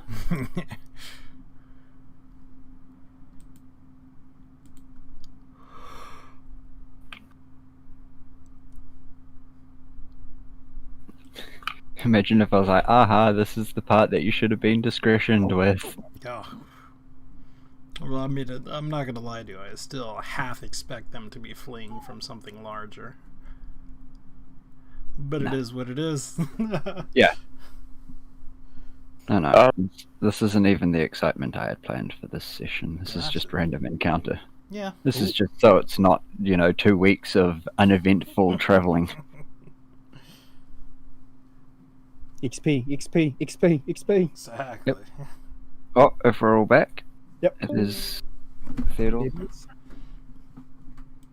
Oh, if we're all back, yep. Fraser, yeah, just like Theodore takes another strike with his long bow. Yep. See if he can actually get a hit this time. Water's practice. nope. I may have accidentally hung up. It's okay. You just missed the yet another miss from the Squire. I'm not even going to bother adding damage. Do I add damage to that or? No, you don't. No? Okay. That's a miss. Alright. A 6 Cool. is not an 11 or better. Jack's turn. Okay. So with create and destroy water. Yep. So blood has water in it, right? In terms of like spells and stuff like that, no, it can't be used to destroy the blood of a creature or something like that, or even its liquid inside its body. It's bodies of water like the river or a barrel of water or something like that. I like the way you think, though. If there was a like I would have let it pass if it was water blood was a lot more akin to water, but no, I would say it as basically it needs to be majoritively H2O to be affected by a spell like that. So what if I was to sprinkle water over the creature and then cast it? Would that destroy whatever? Then the water would evaporate from around them. Well, we'll just ditch that plan and we'll just strike him with the Morning Star. Yep. Oh, make your attack roll. That's a hit. Damage. Just click Morning Star. I did, and it's just brought up a whole new page of everything. No, you just click Morningstar and it rolls the damage. I just did it for you. Oh, did Yeah, you? 3. It's all good. My roll doesn't count for you anyway. Ugh. What a hit. Mm-hmm. Just tickled him, do you reckon? Big, strong hit. I mean, it still looks sore, but yeah, may as well have been a tickle. And what is bludgeon? Bludgeoning's just blunt damage. Oh, blood. Oh, okay, yeah. Alright. So you've got slashing, piercing, and bludgeoning, which is basically cutting, stabbing, and beating. Moves over just a little bit over here, and then ends Oh. my turn. Oh no! No. If you're moving, you can move there, but it gets an attack against you. It's 14 hit.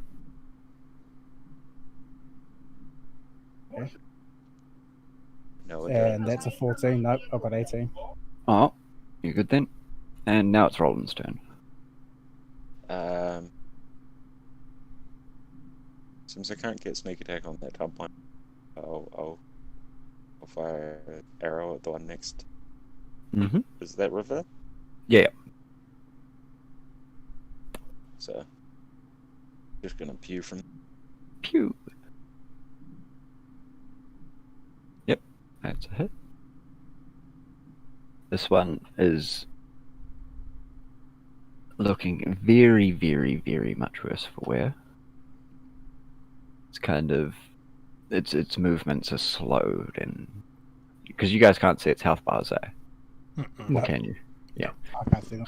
Yeah, well, in that case, yes, its movements are slow and laboured, and it's definitely not much life left in it. Riod's turn. Alright, well, I'm just gonna move to the other side and make a large commotion and get it to go in the opposite direction, hopefully. That's fine. Flask's turn. He spends half his movement standing back up from being a retard. Stealthily Move jumps out of the tree and falls on his face. Yeah. And then kind of looking a little bit sheepish and looking around to see if anyone actually noticed what happens, he quickly flicks out a short bow attack against the one with River, which causes it to slump to the ground dead. Bringing us to the Wasp's turn. We Yeah, eating I'm tonight. just gonna skip him. Yeah, hey, we're eating healthy tonight, boys. Meat's back on the menu, boys. Is your bee doing Can they breed No, for just much the skipping same through. as you? days? Buzzes angrily. Right. That one is dead. It is River's turn. And hoping to at least finish this, if not to put it out of its misery, then nothing else. She will... Oops. Yeah. It's all the same modifiers anyway, so I'll just use that roll, which is a miss. And the last X-Beak's turn. Where'd you run to, Jake? There. It gives chase to you. Because you've kind of been beating on it like an asshole. And As we stare each other down. that's a definite hit with 8 damage. Let's go, bird. One last tussle. 8 damage. And Theodore's turn. Plate armor is really good, except when it's not. See if they all can finish it off. Strikes out with another longbow attack. Yep, that's a hit. See if you can kill it. I've got a glitch on my end. How so? One of the those descriptions when you scroll over the ability. Yeah. Yeah, it's permanently there, and I can't roll for it.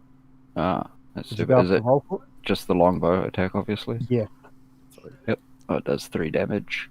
Just I'll just refresh stop. the page and Yeah, refresh the page now. 'Cause it And it's happens. Jake's turn. kind of frequently. I like the client. It's a good thing. Yeah. It could do I think more, it could. and it could do it easier, but Yeah. It's good, but it could be a lot better. Yeah. Still room for improvement. It's certainly better than nothing. Don't get me wrong. Yeah, it is definitely. There is one that is better, but you do have to pay for that one. Oh yeah. There's I a, do. I guess sort of a tangent, but there's a free one going through Kickstarter right now that's supposed to be real good. So that one you have to Alright. pay for it. Is it a subscription kind of thing, or is it a monthly buy, or do you get it permanently if you buy it? I think it's a monthly. I'll Google it. Well, is that my turn? Is it? Yes, Jake's Okay. turn. Alright. For hopefully the last roll. You fought well, bird, but Critical Sorry. miss. Yeah. Watches you do 1 damage. 7. And that quite thoroughly beats its skull in. Killing it. As Jack's sitting there slamming his morning star several times in his head to make sure the job's finished. Just kind of like a guttural chirping sound drowned out by liquid. Well, that is the end of that fight. Well done. That definitely was a lot less painful for you guys than previous fights. Yeah. Even though one bird got away, we still got 4 of them. Mm-hmm. So, Definitely, yes, we all... definitely got to ask the guides if we can eat them. I Yeah. mean, it's meat. It's assuming they didn't die via poison or some kind of flesh disease. It should be good. So being birds, they would. Did they have any known parasites on them? I mean, as much as any creature would, but are you going to be eating the meat raw and everything? Because I don't think parasites are going to be your worst issue in that case. Because you can make stew out of it. Out of one of the birds. No, they're sure that if you wanted to, you'd be able to Ah, okay. get meat off of them and it'd be fine to eat if prepared properly. Can we look them up in the book now?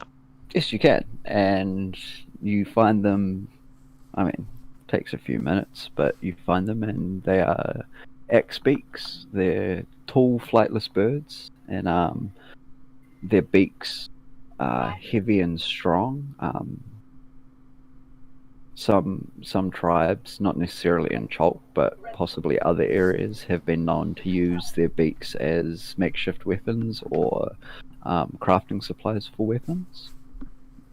Besides that, they are basically at what they look like. They are a big bird with a big beak. Alright, so we need to defeather and take the beaks. Yeah. So while I wouldn't say anything, I would non-verbally make sure my disapproval is known, but would set about butchering them as best as I'm able.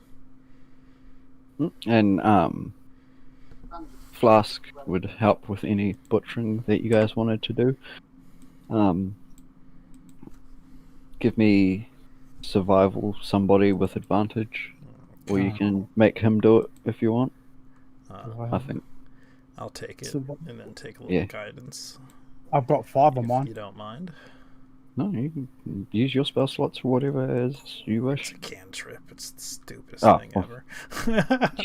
Well, hey man, use it for every roll if you want. It I can- exists like that for and a I can- reason. Guidance It that is as well, only a can't I? D4. No, only I one don't- gens. They don't stack. Yeah, I was gonna say I don't think guidance stacks, so there's no point. Okay. But with a 19, you basically flay as much flesh off the bones as you can get. There's a good stack of meat. Honestly, probably more than you need or can carry. Sure. So, Speaking of, like, how laden down is this donkey? even with the litter, it's nearing the top end of how much it can carry. It could probably carry a quarter of what you managed to butcher off of all of them, and still be able to move unencumbered and everything like that, but much more than that, and you feel the donkey will start actually struggling. Okay. Well, tell me how much I can put on the donkey, and I will try to put on the donkey, but... We'll say 10 mils worth.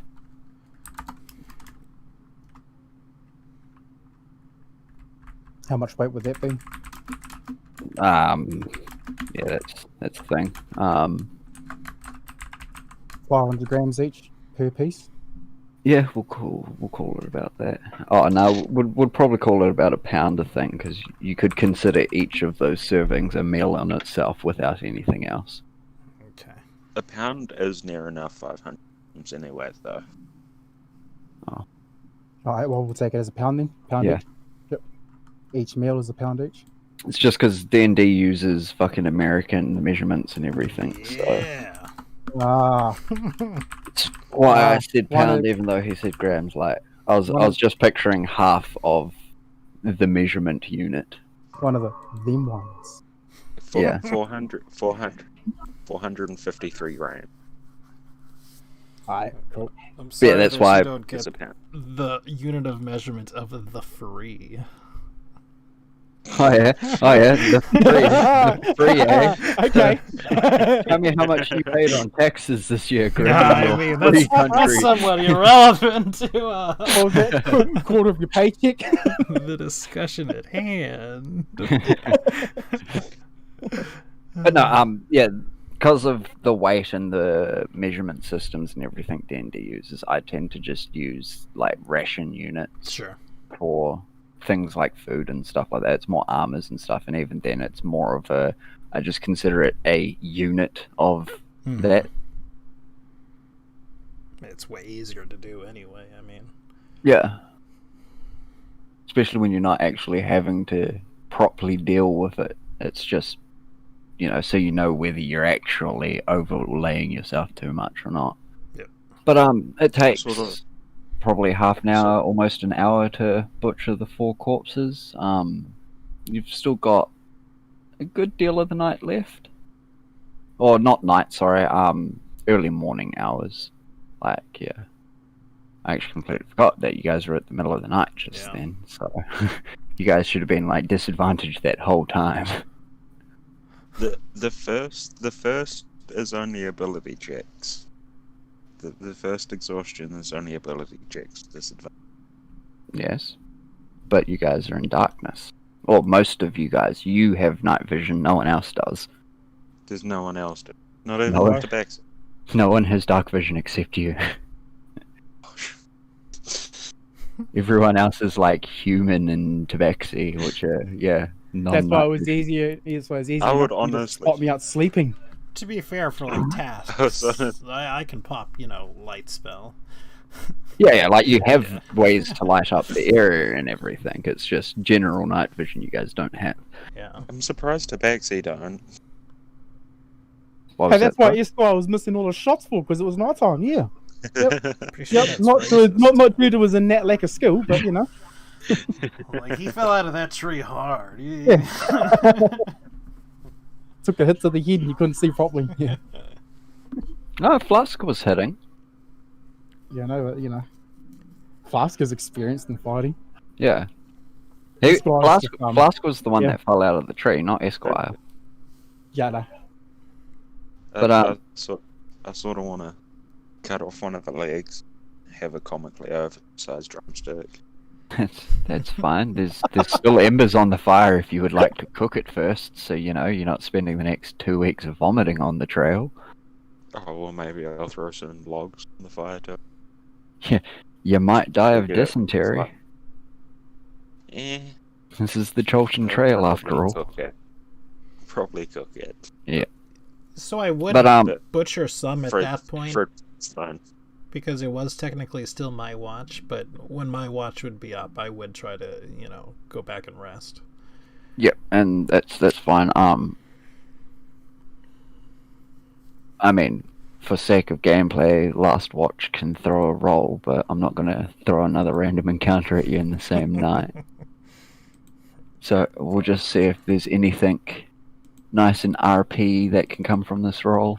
Is it? Nah, it's just a standard roll, nothing amazing. So yeah, the rest of the night passes without any major incident.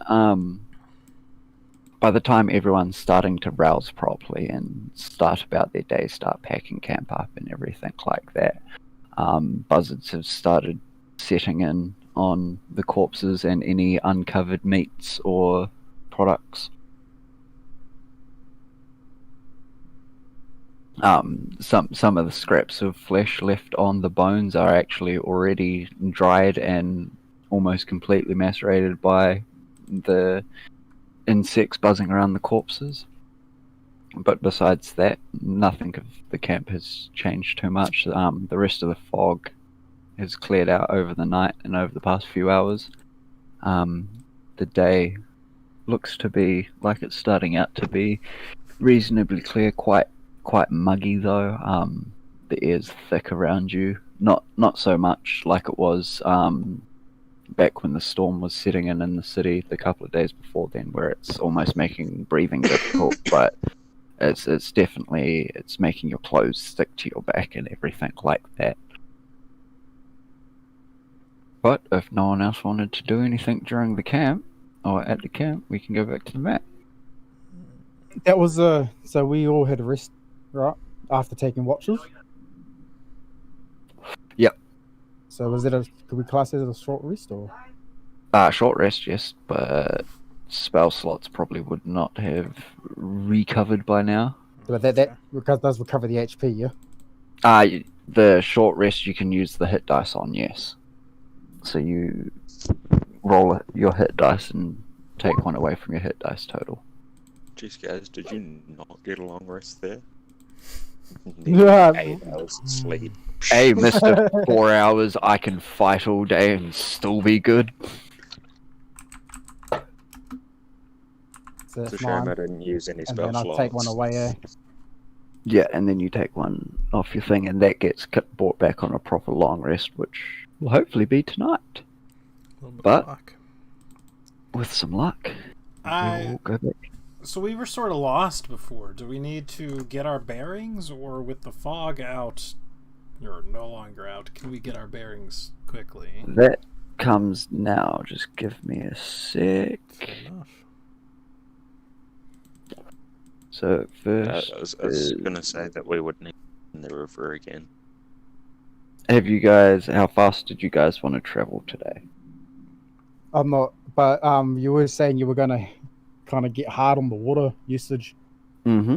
kind of thing. So, But you guys also, just mark off a day's worth of water and stuff for yesterday. You don't need to do it for today. Most of you packed more than one water skein, didn't you? Mhm. yeah. Yeah, I only so took you one, guys should be but- sweet. I only took one, but I took a rain catcher, and you said river water was fine for now. Yeah. But you guys are not near the river. Or not that you can see or sense in any way, shape, or form. We will first start off with this. All right, so this is one of those questions about water and, like, you know, how D&D works to what it needs.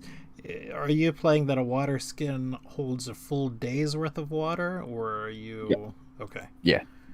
And that's like general drinking healthy amounts while just traveling. That's, Gotcha. you're not Yeah. being exhausted via running or fighting or something like that.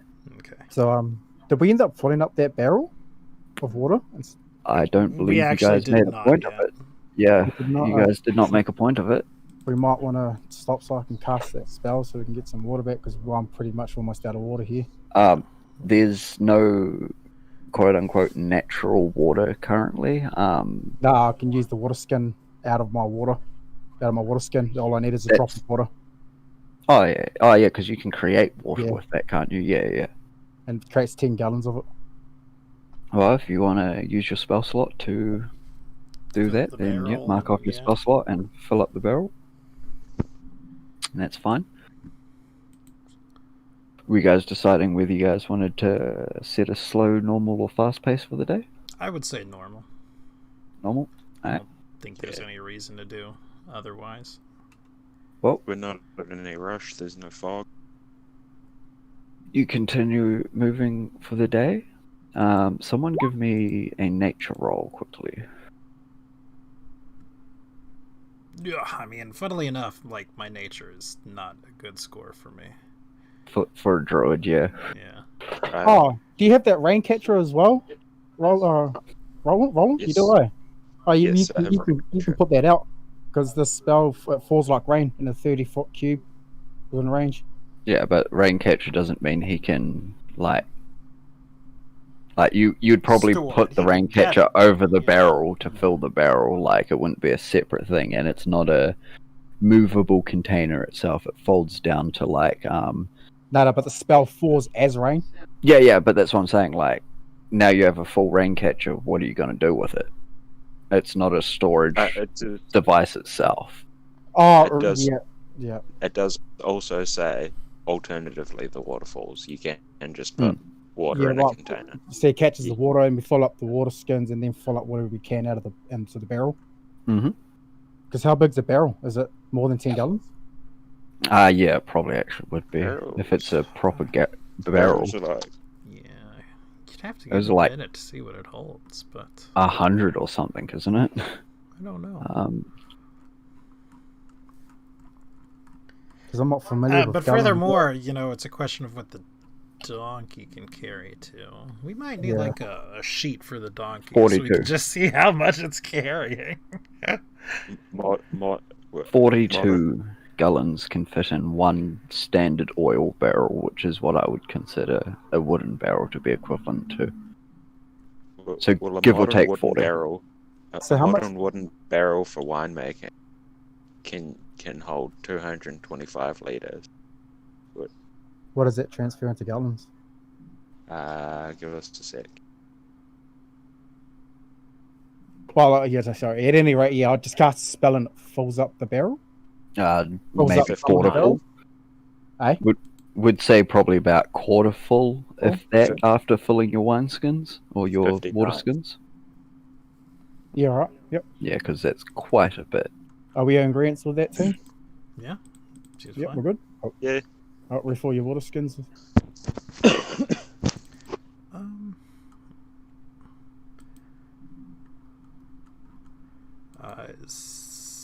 But yes, I will take a nature and a perception from two separate people. Perception I can do. I got that on lock. Nature. I have a 0 on both. I've got a -1 on nature. Seriously, Roland, what are you good for? I Do can you have, deceive. I can what's the deceive. perception I at? can sleight of hand, and I can steal. I can persuade. So you can lie and you can steal. Good party member. Yeah, I can lie and I can steal. Remember when you gave them your real name? What was my real name again? You Fair. Well, with your nature roll, Roland, you can tell that whether it's you've climbed, up to a higher point in the trees on some roots or something at some point during the day's travel, or through some clearings, or through some means, you've managed to figure out that some direction you could probably call quote unquote west is the direction of the river, but it's a fair distance away. And with your perception roll, Riod, as you're traveling through, at one point you notice some skulls tied to trees as you're walking. You can't. They're a fair distance up, probably 15-20 feet off the forest floor. So you'd have to actually climb up to tell exactly what kinds of skulls they are, but they're various humanoid skulls. You can tell there are a few different types, but yeah, there's a couple of humanoid skulls, maybe one or two large lizard skulls, but they just seem kind of to adorn a couple of the trees as you're traveling. Well, when I see it, I would certainly point it out. Somebody set up some sort of warning or something around here. With the river that I see to the sort of west, does it look like we could have walked from it? Does it look like? Because I would know that there's two rivers around here. Yeah. So you'd think it was the one that you were following. Okay. If anything, just based off of the distance, you don't think you would have travelled quite far enough to see the other river quite yet. Yeah, just because I'm looking like there's a spot there that you could probably see both rivers from, but I don't think you'd still be closer to one. Yeah. Again, you can't be 100% sure which river it is. You're not from these lands, but judging from the distance and the direction you've travelled and everything the past couple of days, you'd hazard a fair guess that it would be the same river. And when you bring up about the skulls, River says, yes, there are warnings from one of the tribes, the little ones, the Batiri. They mark their lands with these markings. Keep your wits about you. If we do happen to travel too deep into the lands, keep an eye out for tripwires and stuff. They likely won't be dangerous traps, but if we're wanting to remain quiet, it would be better not to let things know we're coming. All right. She doesn't seem necessarily alarmed or worried about them. Like, it doesn't seem like you're about to walk into the middle of a goblin city or something like that, but it's a warning that you're entering the lands of some creature. Well, I figure we could press on towards it. Again, we do need to find the river because we are looking to cross it. Would it be the opposite direction, the skulls from the river, would I think? No, you'd probably have to travel at least some way through this marked area to get towards the river more. I would relay that information. I think I've seen the river, climbed up a tree, and just judging by where we are and where the river is, I think it's the river we were going past. Well, either river, I suppose But we will should head to. I mean, we are somewhat wandering at the moment. 'Cause I'm a wanderer. Yeah. But we will have to go through this. Well, I think if we go slowly and keep our wits about ourselves, shouldn't pose too much of a problem. And if they set up some sort of warning, they're obviously somewhat intelligent. Maybe we could talk ourselves out of it, if worse comes to worse. Let's hope so. Who puts a warning 20, 30 feet into the air if they really want people to see it? This is correct. There's a good point. Who's to say that their land is on the ground? Just saying. I stare up suddenly. But no, so you guys continue on? Yeah, I think so. Trying to, again, find the river. Yeah. Yep. Well, with a general direction for the river, you should be able to find it easy enough. And probably late evening, the sun's just starting to set. You can see the river a lot more clearly through gaps in the trees and everything. You're close enough that you'd be able to at least follow it without getting lost again, as long as you can see it. But you would not be able to while looking at the map and trying to cross-reference any sort of information between what's around you and what's on the map. You can't denote exactly where you might be on the river. But you are there, and it is a thing that is happening. Do you continue following the river, I guess? Yeah, I think so. Just gonna...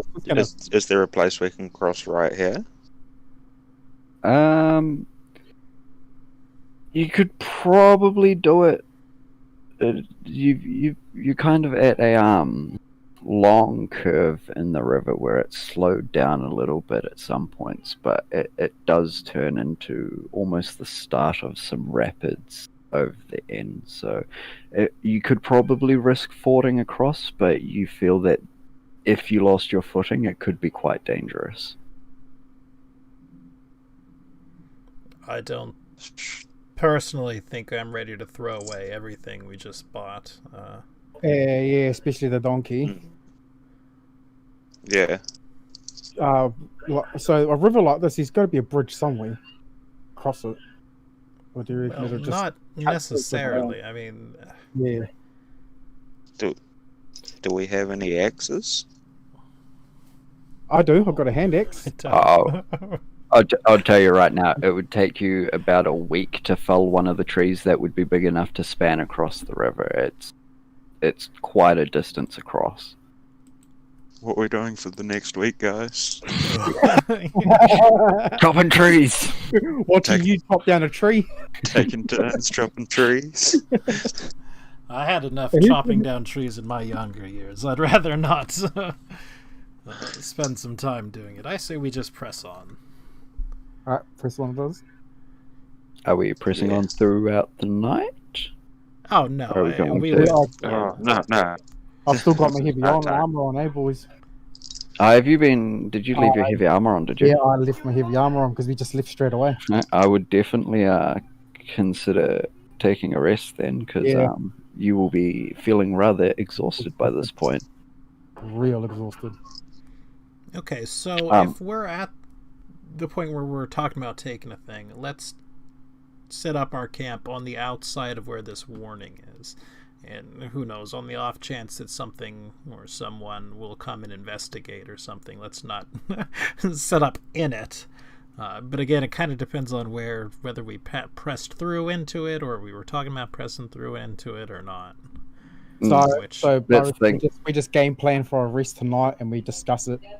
It wasn't the markings you saw. They weren't in such a way that seemed to denote like a clear line of this is the area. It was like a just a up on the post warning, hey, you're in this area. Just a little side note, remember the last time we tried sleeping in someone else's camp or in their territory? Kind of got jumped halfway through the night. Yeah, but like you said, that was literally their camp. You know, you've got to treat it like that, like it's their territory, they've marked it out, so... Yeah, it might be best if we camp outside of it. Yeah, I mean, again, don't get me wrong. I'm suggesting we do press through the following morning, but we should at least give them an opportunity to give us a more normal warning. Give me a flat D20 roll, somebody. Just flat D20. Yeah.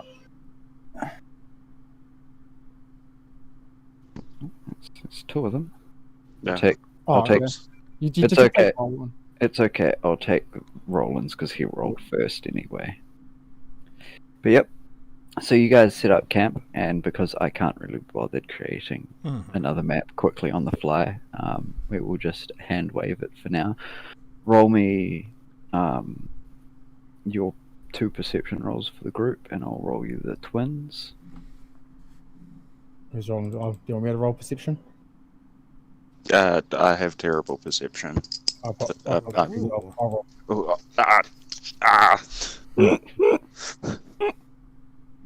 Has someone already rolled for it? No. Okay, I'll roll for it. Grim rolled for his watch and got a 1. Well, we were taking the advantage on them. Oh yeah, that's right. That's right. You guys do have advantage, so you know it's a 9. Better than a 7. See, this That is true.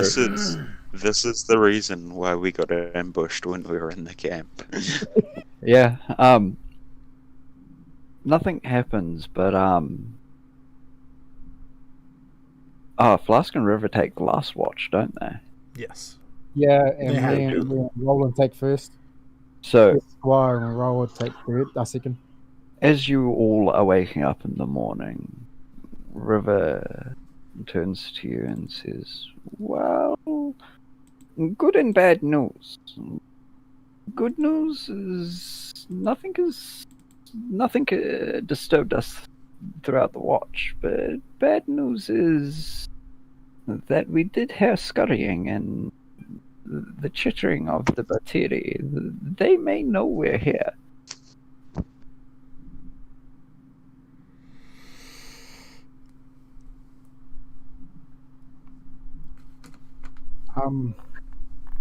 So Are they hostile? Are they hostile type of beings? From what we know of them,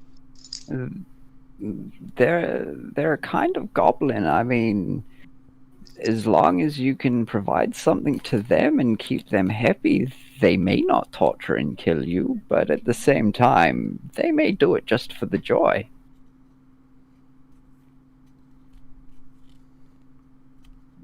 do they like fish?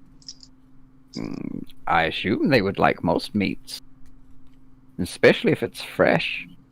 We kind of do have a bit of fresh meat.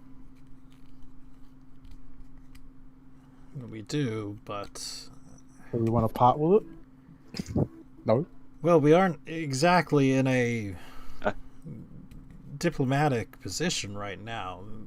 They know we're here. We know they're here, but presumably they're just watching and seeing what we're doing. I suppose we could try to get their attention and barter safe passage through their lands, but or I suppose we could try to just sneak through and hope.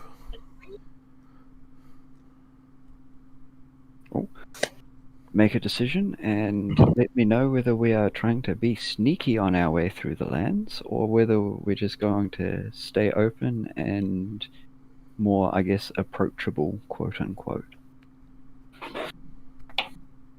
Because if we get caught sneaking through their lands, that's going to turn out 10 times worse for us. It would probably look worse, yes. But also, if we stay outside their territory and kind of wait for them, but they could either look at it as like, yeah, kind of being diplomatic, or it could be looked at as intimidation. I don't think that would be intimidation. I think it might be worth waiting for some time for them to approach us and then talk. Can these things be reasoned with? I'd ask the two. I mean, it's not unheard of. They're not exactly friendly barter types. They're not merchantmen or anything like that. But it has been known that they do not always kill everything they come across. I suppose the next question is, do they speak a common language, or does anyone speak their language? You might find one or two smarter ones that can speak the common languages, but for the most part, in our experience, they have their own, especially the ones in Cholt. They have a kind of distended dialect of Goblin. It's kind of how you could imagine the difference between someone from a native of trying to remember a native The Swords from Ghost? Yeah, Icewind Dale and somewhere on the Swords Coast. Their language is similar, but have differences. Just like Goblin with an accent. Yeah. Maybe more than an accent. Maybe like the odd word might sound the same but mean different, or sound different and mean the same. Right. So essentially the difference between Mexican and Spanish. yeah. So likely, if we do try to talk to them, we only have a middling chance of actually communicating well with them.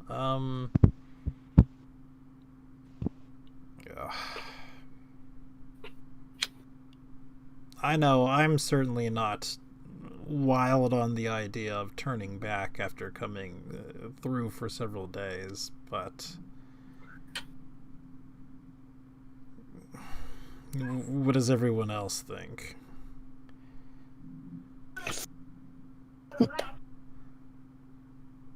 I don't think we need to be stealthy, but I probably think we should try and just stay away from the skills when we see them.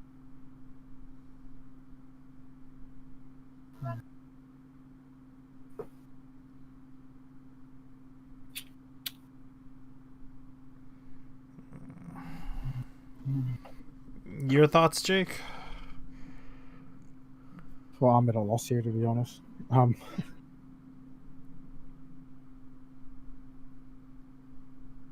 We could just try walking right through the lands.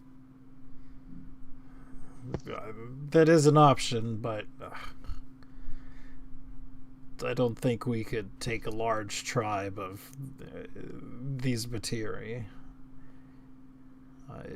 Do we have any sort of idea of numbers? To be honest, I would prefer the diplomatic approach instead of more like sneaking around. I prefer to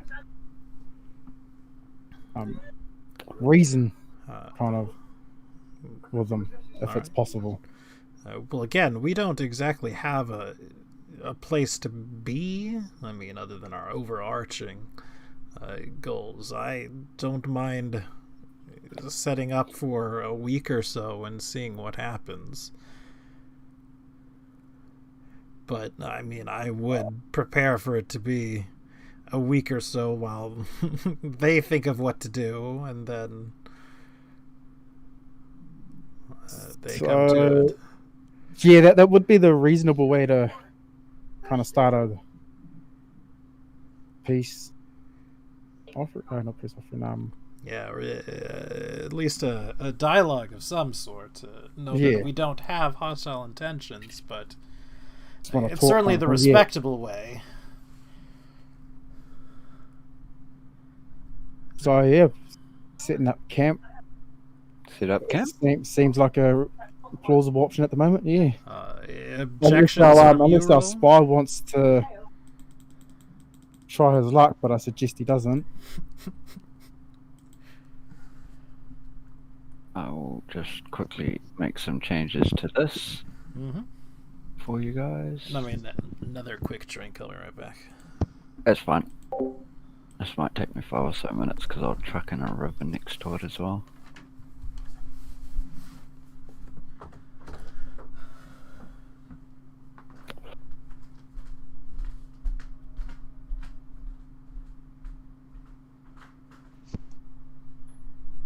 Ah, the trees, they are alive. They speak Vietnamese. Quick, dig pits. Fong Dong Chi Pa.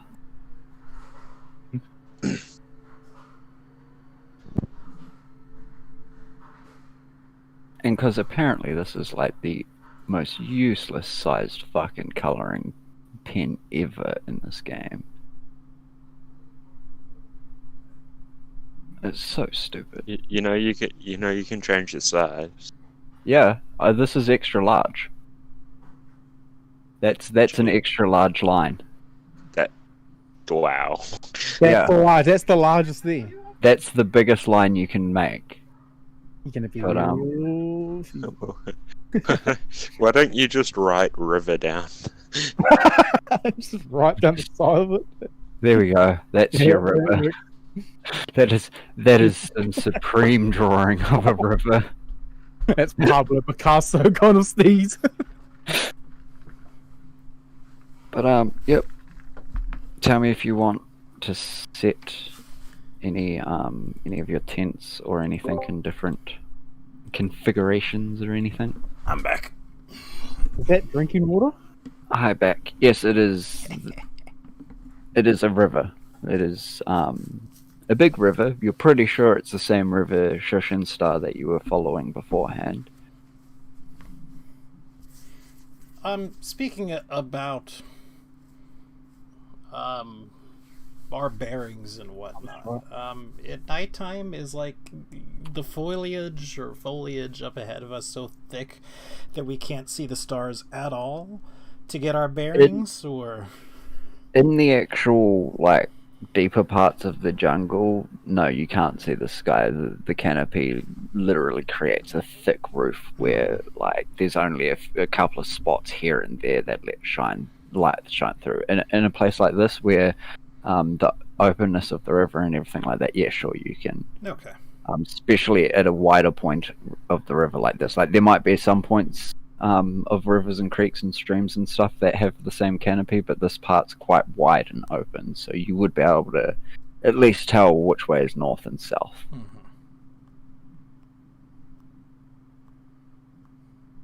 I mean, if we saw where the sun was, where it went down, we could figure out the other two.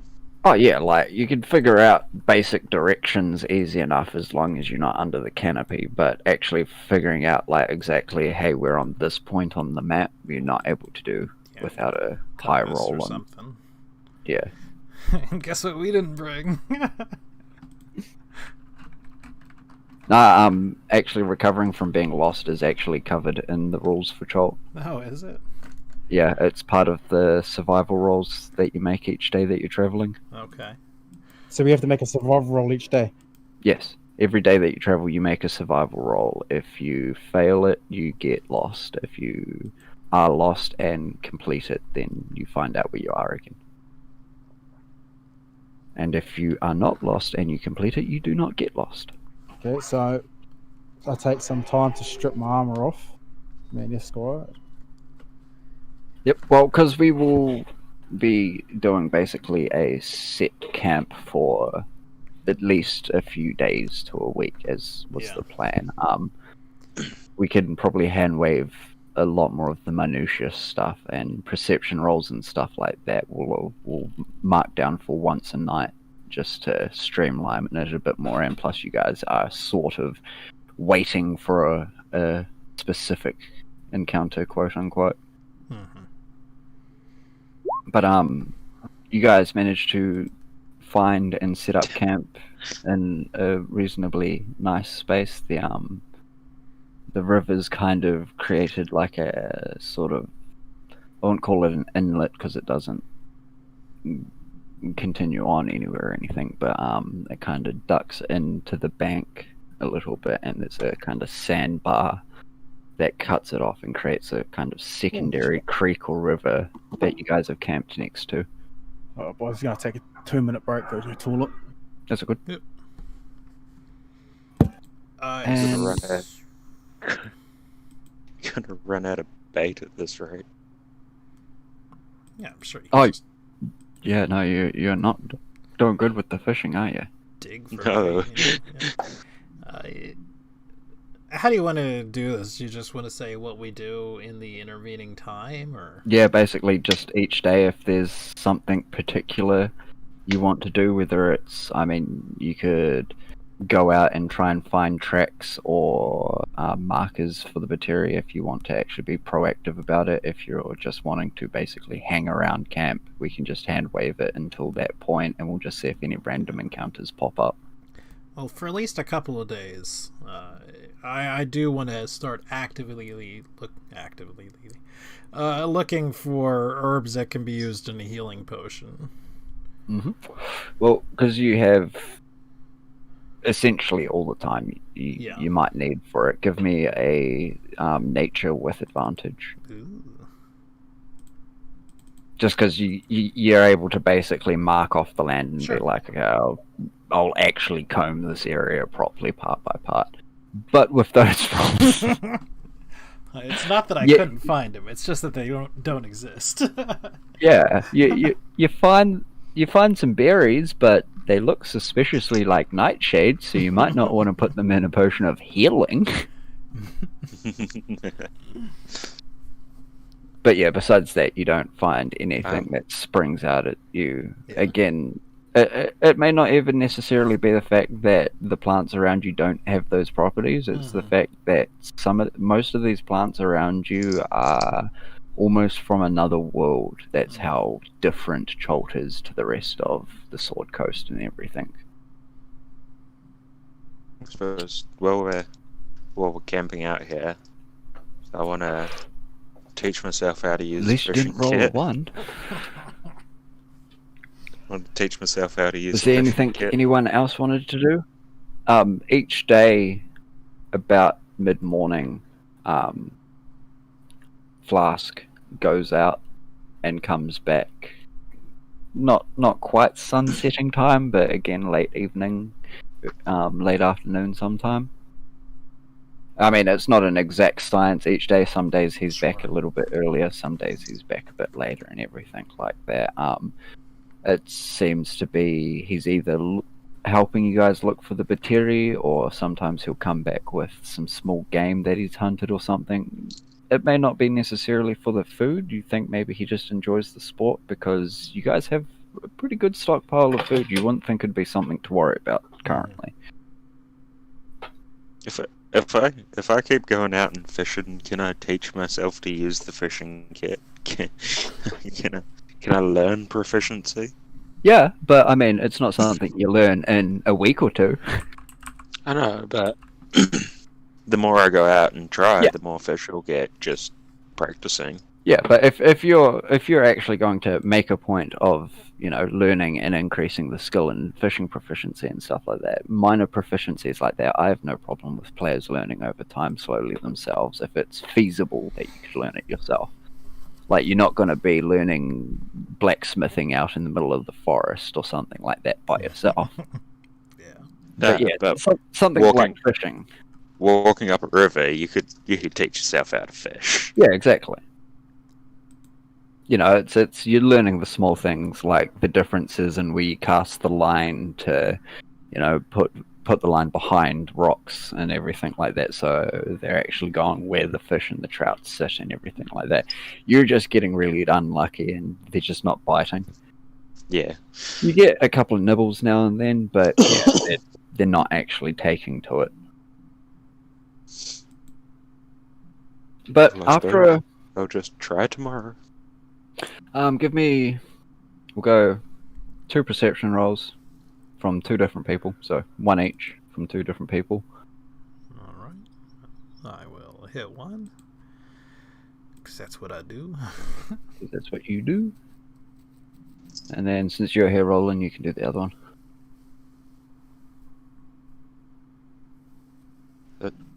I clicked it. There it is. Yeah, it came up. Hey! Hey! Um, Hey! on the 3rd day, as you two are doing your various things, fishing and herb hunting and such, at one point when you both stop to take a break and you kind of, I guess, hanging out together and having lunch or whatever, you hear some rustling in the trees above you, and as you look up, you see something. One of the branches seems to shift in a way that a branch shouldn't really shift. So are we sort of together for this, or the 2 different instances of it happening? You and Roland are together at this point, and you see it together. We'll say it's, I don't know, up around this area somewhere. You guys have just met up during your day and decided, hey, let's take a 5 from whatever we're doing. And just as you're mulling around, you hear the rustling above you and see the almost imperceptible, but with those hive rolls, you can see the movement in the trees. And Roland, you in particular, can see after a few seconds of actually peering at the tree branches and everything like that, you can see what looks like the shape of some form of mask almost appearing out of the foliage or anything. It's not a magical appearing. It wasn't invisible or anything like that. It was just very well camouflaged. Like one of them magic eye paintings. There's floating masks. So, like, slowly, I, extend my hands to show that I don't have anything. I look up towards the figure and clear my throat. Hello?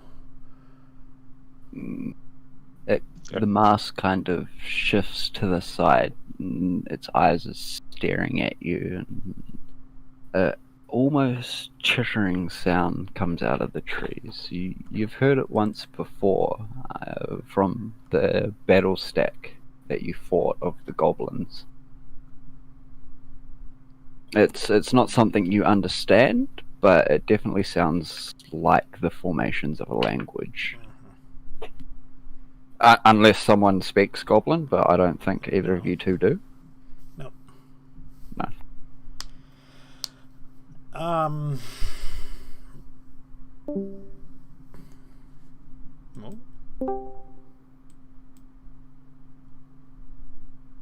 I mean, if you don't want to play Fraser, just say.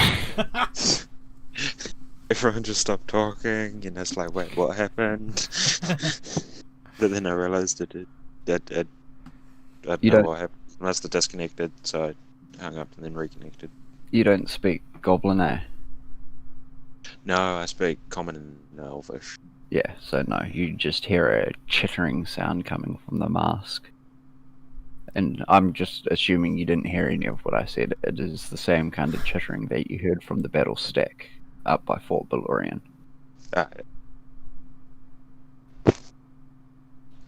So, are there many people around, or is it just me and Riyadh?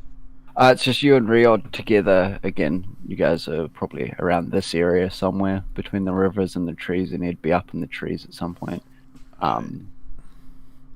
Having but spotted... the rest... Sorry, go ahead. Yeah, the rest of the people are all doing their things around camp. River would be doing something. Flask is away as he usually is at this point in the day. Jake and the Squire would be, I don't know, doing their trainings or whatever they would do. You two are the only ones to have noticed this. Having spotted the one, can I try taking a closer look to see if there's any more? Yep. As you won't even need to roll for it. As far as you can tell, that this is the only one in this tree anyway. Okay. Or in this area. Can I sort of do a come here motion and then like a fishing motion? Since we can't talk through words. I don't know, can you? It's not a factor of can, it's a factor of do you do that? I mean, yeah, yeah, just come fish with me. It kind of chitters again and darts off to the next tree. Sort of following him, or just darting to a different tree? Deeper into the jungle, away from the river. Okay. Like it stops and turns back to you again. It doesn't look like it's like motioning to follow or anything like that, but at the same time, it doesn't look like it's about to be following you either. Do we have something following Roland? No, these two have been doing their various actions throughout the day and then have noticed a mask up in the trees, which they have determined to most likely be a Bateri by its language, which they do not understand. But you are not aware of it. This is between them. And how long have we been in our camp for? This is the third day. Okay, all right. Hello. Sorry, I just got my little son with me, so I might be a little bit distracted. Sure. It's all good. So what I'd like to do, trying to be as walking through as slowly as possible and as non-threatening as possible. I want to go ahead and cast Magoodberry. Mm-hmm. Hopefully he doesn't bolt at that. Then I want to, pantomime eating it and all that, and then sort of put some in a location where it could climb down from the tree, and then I want to back away from where it is. Yep. Is it actually a good berry or honey? It would be honey. I mean, Yeah. I'm just gonna call it for you that you can cast it as either or for the sake of your flavor and everything like that. At the end of the day, you can still cast it as good berry, but because of your hives and everything, you can just make honey as well. Yeah, like but maybe a comb or something like that. Yeah. It kind of watches you, and as you back away, it climbs down, I guess, a level or two of tree branches, but doesn't get close enough to the ground that you would be able to grab it or anything, even if you had the chance to do it. It's not running from you either. Yeah. But it watches and just seems to be watching a lot. I mean, like, I would probably take a couple of steps further back from it, thinking that it was still just I was too close to it. Yeah, that's fine. Again, it doesn't make any more moves towards the ground floor any further, but it hasn't run away yet either. I'm not really having much luck down here, so I'm just gonna move up the river a bit more and continue fishing, so it can see me as well.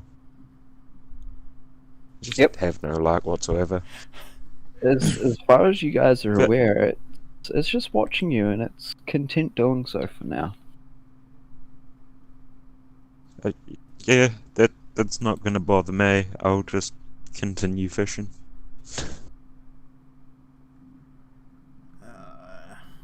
So we're probably, I don't know, a couple hundred yards away from the rest of the group. Yeah, give or take.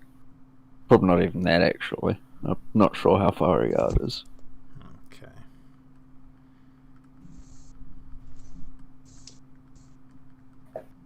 Isn't 100 yards a football field? Yes. Yeah, so you would not be that far away. Okay. But 1 yard is just under a meter. You'd be about this 40 to 60 feet away from the camp. Okay. I don't know if it's been asked, but is the jungle dense that was staying in? Where you are currently, it's kind of thinned out a bit as you've got into the openness of the river, but where you've been traveling the past couple of days, yeah, it's thick. It's like you're basically having to bushwhack your way through. So I can still see my teammates. I can still see.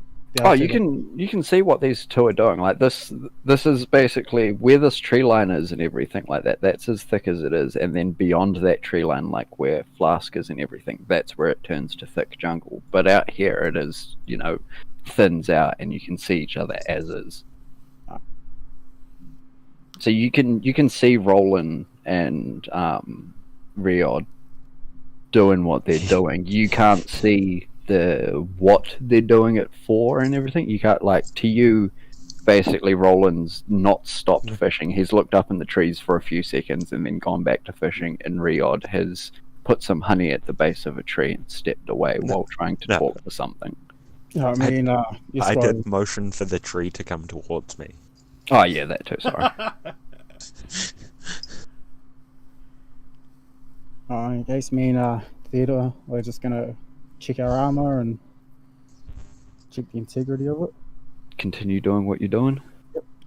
Yeah, it's basically, do you walk up and join them? I don't. So what's the situation at hand? The follower. The follower. He hasn't been following you guys or anything. He's been watching your camp. You don't know how long. These guys have only just seen him 20, 30 seconds ago. Okay. Oh no, I don't know that either.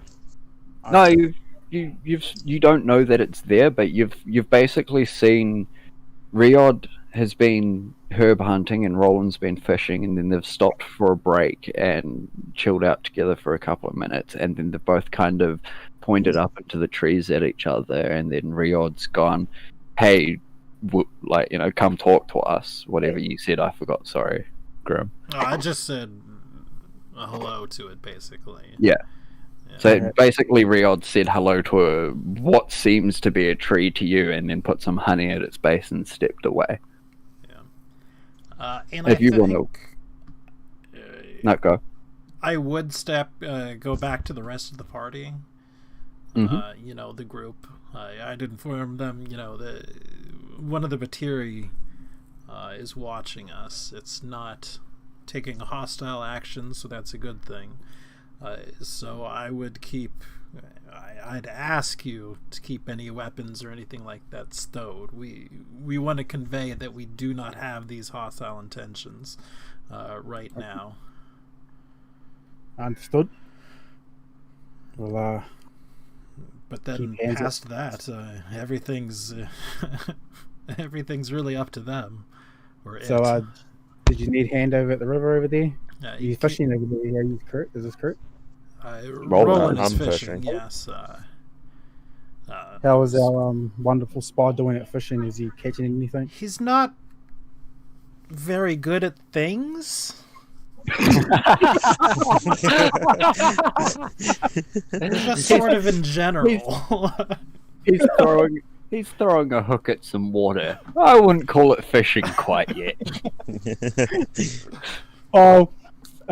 Theodore here is not too bad a fisherman himself, coming from a little fishing village, so he'd probably appreciate some pointers. Look, Esquire, do you mind going helping us? A spy out? Yes. Sure. I mean, yeah, if we have someone who knows how to fish, could I also get them to teach me how to fish? I mean, yeah, and that would at least speed up the process.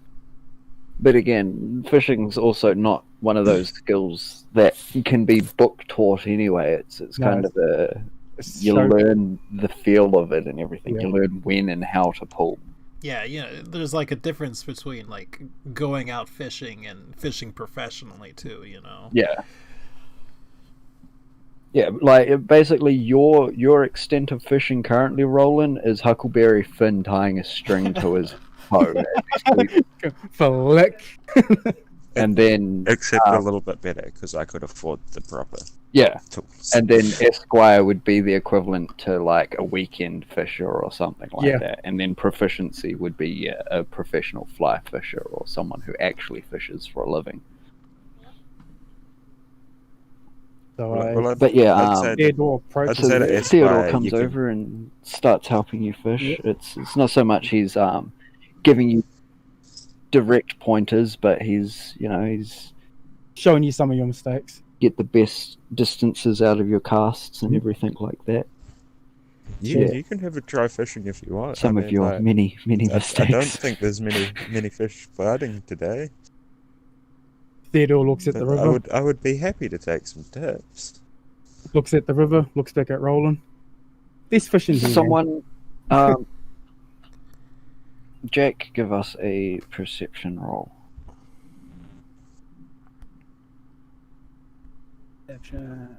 Not persuasion, perception. Yes, the visionary roll. Okay. Can I re-roll that? No, you cannot. You can add guidance to it if you want. Yeah, I was thinking about guidance, and as soon as I flipped back over, I seen how low it was. So it's just a D4, eh? Yeah. D4.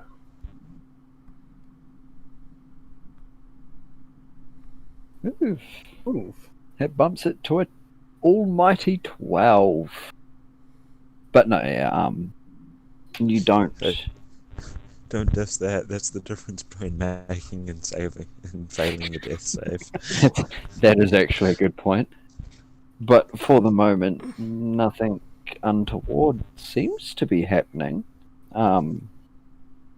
If Roland or Riod happen to at any point look back up at the tree where their little buddy was and try and look for him, they can't see him again. Whether he's not there or whether he's really well hidden again, you're not sure, but you can't find him in the trees above you. Well, I probably would keep looking back because, you know, I wanted him to come fish with me. Should keep checking on what he's doing. Well, and again, I'm talking to really whomever would be listening to me. This is a good step, though. We've made contact, some peaceful contact with just one. Now, whether it was one of these things scouting us to find out our intentions, one pulling away from the rest of the group, or one just sizing us up, I'm not entirely sure. I think we should keep our weapons close when we don't know that they're about. But if we do know that they're about, I think we should keep them stowed away, as it were. Maybe perhaps not stowed away, but out of sight, certainly. So close, but out of sight. Yes.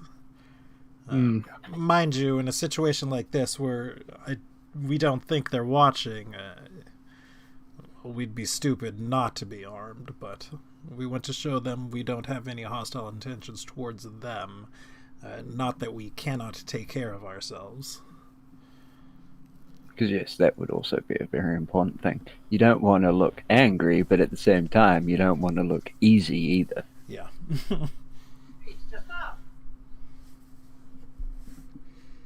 And I suppose we just hope that we convey the right message of that out.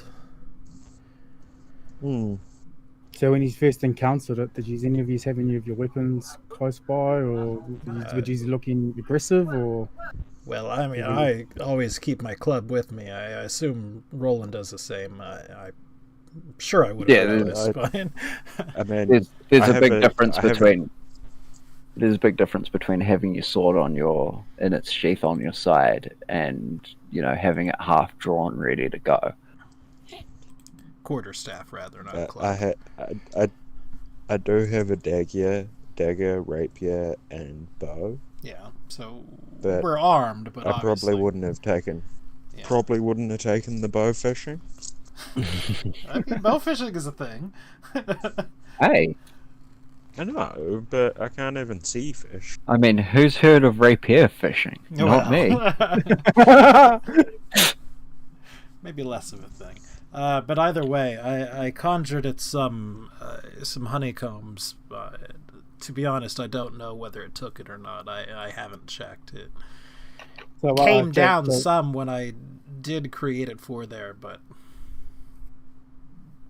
it is what Jake it is. Slides up to Rio and he whispers, you might want to keep a close eye on those honeycombs because Esquire kind of has a fetish for honey.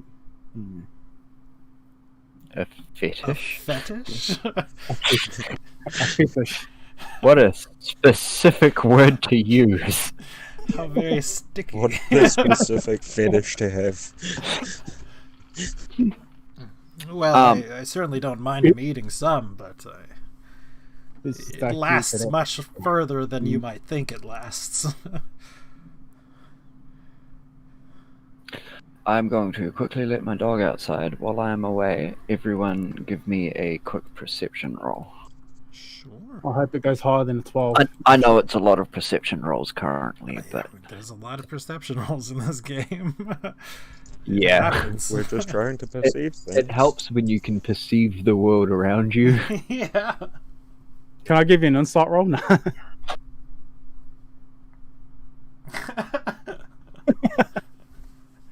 There you go. I would like a bit of insights on this area that we've got. Is it a good area? Oh, we know it could be baby trapped within the bushes. Oh, God. Oh, I hope they're not setting up booby traps all around us. Oh, I rolled a 20 off that. Cool. Yeah. And then I add the modifier. I know, it really did it by itself. Cool. Yeah, that does all that Roll a by itself. 17 and the 3 plus 3 for the. Well, after a few hours, Flask comes back. He's a lot later than he has been in the past, actually. The sun is actually almost fully set by the time he walks into camp.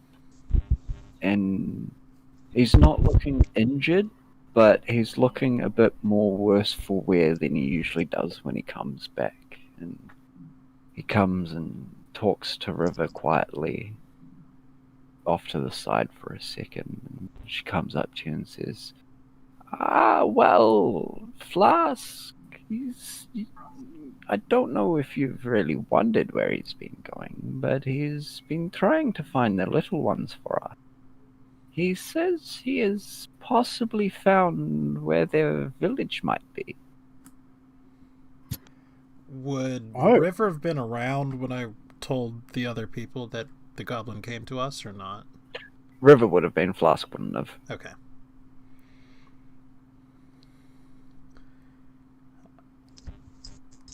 So you're saying he's a little beaten up? He's not injured, like he's not bleeding or anything like that. He just looks a lot more tired and a bit dirtier than he usually does. Like you're all kind of really dirty by this point, but each day he's gone out and obviously traveled quite a fair distance throughout the day. Mm-hmm. But today it almost seems like part of that distance may have been rolling down a muddy hill or something like that. Sure. Like, as opposed to just general muckiness, he's actually got like a layer of mud on him in some parts of his clothing, sticking to his leather armor and everything like that, as opposed to just more of a smudging of dirt. Does this river here kind of have any, I don't know, aggressive wildlife in it? Go for a swim. Yeah, nah. I'd rather wash myself up on the shoreline with my old clothes and going for a swim in that river. That is actually a point. Has anyone gone for a swim? Yeah. Or actually gone into the river at any point during the couple of days? Apart from the fishing. I wouldn't think Yeah, so. apart from the fishing, and I don't imagine Roland would have been, wading waist deep. No, I'm not a fly fisher. Yeah, like, I don't imagine anyone's got, like, any overbearing attitudes towards dirt, and they have to be clean, so they wash every day and everything like that. Yeah. No, but as a night, I would like a bit of a clean up. We kind of have been out in here for a couple of weeks now, and I am starting to stink. Yeah, and everyone is, but I mean, you're also all adventurers, even if this is your first proper adventure. Every single one of you has been really dirty at one point or another in your life. Like, it's not so horrendous that you guys are offended by each other's smell at this point. But I mean, if you wish to take a bath in the river, you can. Just give me a D20 roll first. Oh, how? I think I will. Just a flat D20. Yeah, just flat D20. Guess who's dying in the river? Can I guidance that? No, I can't. No, Can I tie myself to a rope first? these aren't skill No, it's only checks. check. Yes, it's skill check. That's right. Can I tie a rope to a tree and tie it to me beforehand so I don't get washed away in the river? That just makes me think of fucking either 2.5 or 3, where you actually had to have proficiency in swimming and shit like that. It wasn't just it wasn't just a given skill that, it's a natural skill everyone learns at some point in your life. You actually had to spend character creation points on being able to swim. Yeah, I'm pretty sure that was second. Yeah. Although it might be like a trained thing on 3.5. I don't know. But yeah, like it assumed you did not know how to swim. Yeah, because I remember one of them was basically minor skills like that. If you can do it in real life, you can allow your character to do it in the game. And then It just got buffed to the point where, given skills like that you could expect everyone to have some form of knowledge and you can just know, like swimming and stuff. But there's a big difference between swimming and swimming in heavy armor. Sure. Yeah. Or sinking in heavy armor, as is usually the case. In 3.5, at least, it's not a trained skill, so anybody Yeah. can at least take an attempt for it. I think in 2nd edition, you had to have the proficiency to do it. Yeah, but 2nd edition was stupid. You needed proficiencies to breathe. Oh, really? No, not really, but okay, that's the extent of the skill Just give trees an and example, everything like please. that. They had skills for literally everything you could come under. Like a lot of stuff, yeah. Mm-hmm. But yeah, give me that flat D20 as well, Greg, if you're taking a bath. Yeah. Assuming Roland went into the water first, he was absolutely fine. He came out cleaner. Oh, let me just close that window there. Alright, be kind to me. Not even. So do you.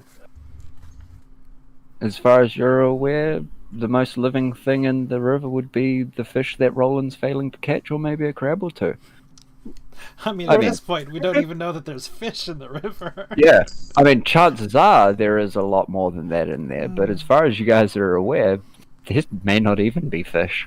Hey, how excited would you be going into that river, Roland?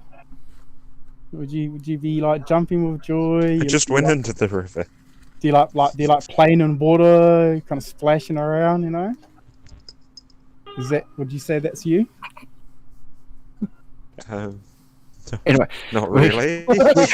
we got sidetracked so hard by bath time. You boys have managed to have a bath and not get eaten by aquatic wildlife.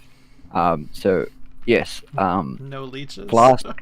Nope, no leeches currently, but Flask has come back and said that he may or may not know where a goblin village is. About how far away is it?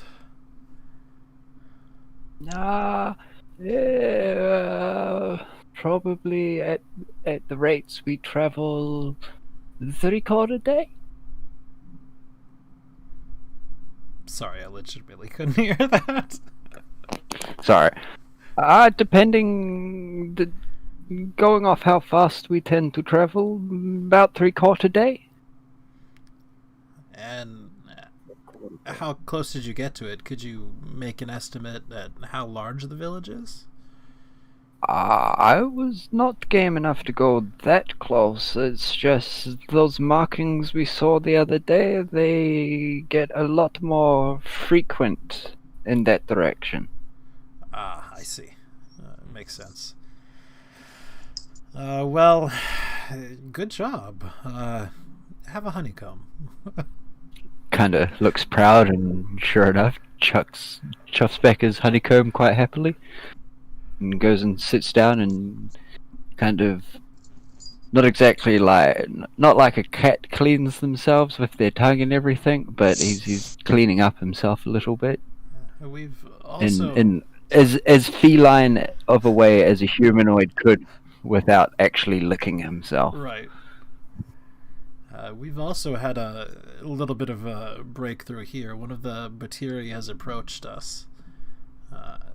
Perhaps not intentionally making itself known to us, but after it phasing did make hard. itself known to us, it didn't react in a terrible way, so that's progress, I suppose. If at any point you went and checked your honeycomb, it is missing from the bottom of the tree. Okay. Just as a side note, because I assume you would have checked it sooner or later. Babe, could you bust around? Like the next day. Could have been anything. Could have been anything, you know. What kind of did you see its face cover? What do you call them?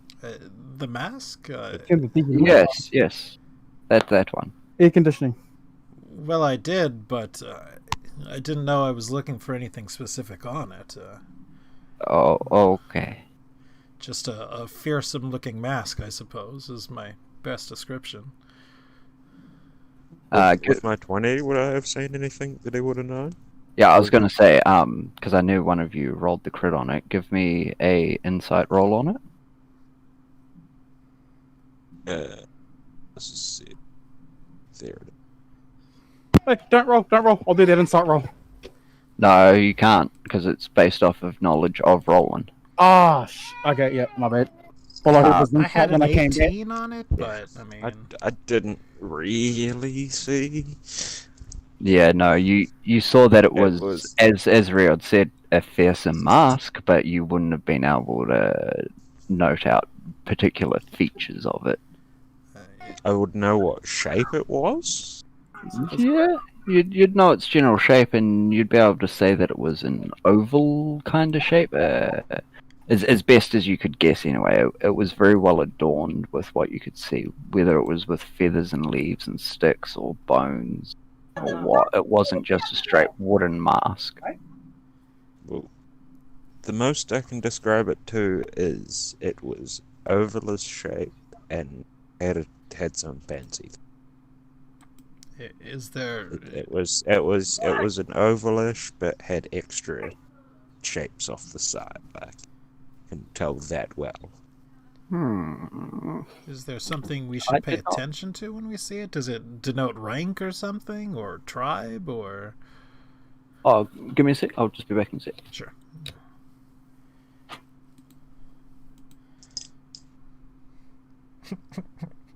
So also, I'm gonna call it like 100%. Gypsy did not plan on us doing this and trying to piece our way through it.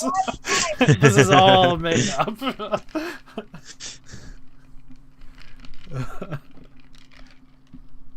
I don't think anyone ever planned on being friendly to the Bateri. I know. They're like goblins. No one ever plans on being friendly to the goblins.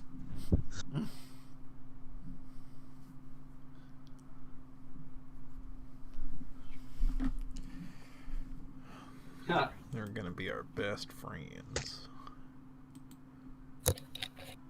Apologies. You better apologize. Bitch, I will kill your character. Oh god. Oh no. Take it back, take it Let me back. play one of those other characters I want to play.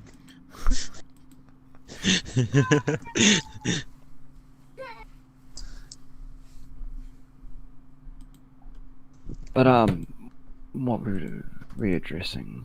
Oh, yes, I was inside asking if the there's mask. anything specific we should be looking for. Well, from what we know, the Bateri in the area, the different tribes, they use different kind of markings, and I guess they base the designs around creatures or things that they are close to, but without a clear defined, I guess, description, we couldn't even hazard a guess. Yeah. Well, apologies.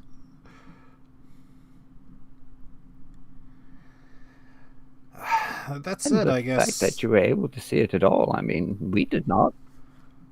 Well, again, I don't know exactly whether it approached us meaning to be seen or we Thing, just like, happened to get It lucky. was, even by your reckoning, it was probably, yeah, it was luck that you managed to see it.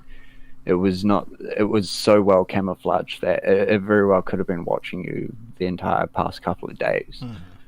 Oh yeah, sure. It's because of luck and not because I'm a spy who's trained to recognize that kind of thing. Right then, Mr. Low Rolls.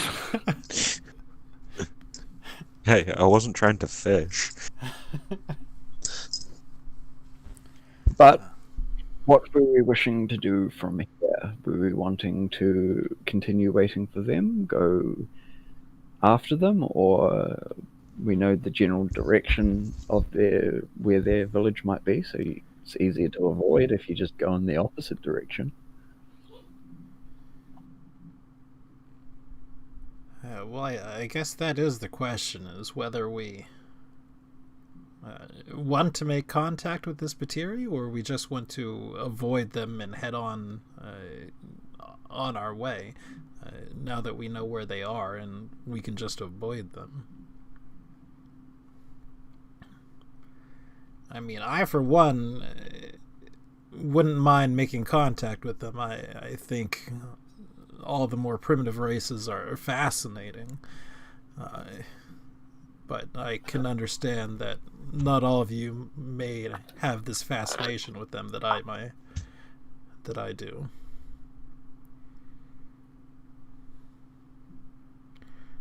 Although, admittedly, perhaps there is a chance that they do know of the locations of, I don't know, something out here. That is also a thing. You could just be looking for leads.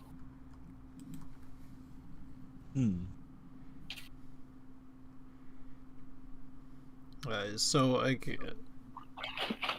as we put it to a vote, I think my vote would be to continue following this sort of lead that we have going on with the Batiri, as it were.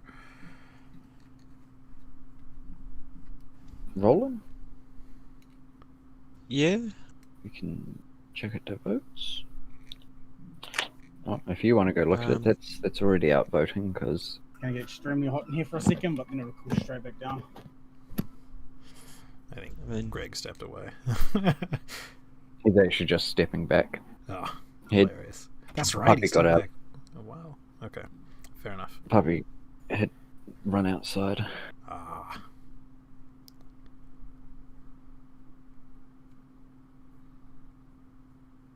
But I mean, I think you two outvote him anyway. Vadim doesn't count because he's not here, and River and Flask will just go with the majority of the rest. Yeah. Oh, did you vote to stay too, Roland? I didn't hear that. Yeah, I just think that going to their village is probably the worst idea. And, I mean, we've already stuck around to try and get a contact. Wasn't the ultimate goal Yes. for us to camp up so we could get them to come to us, wasn't it? Yes. Yeah. Because we really don't want to go into their Yeah. village. Kind of really wanted a welcome first, or kind of Right. hey, let's meet up kind of I'm situation. just going to quickly shoot off to the bathroom. So I think we would like to stay here and attempt to make contact with them some.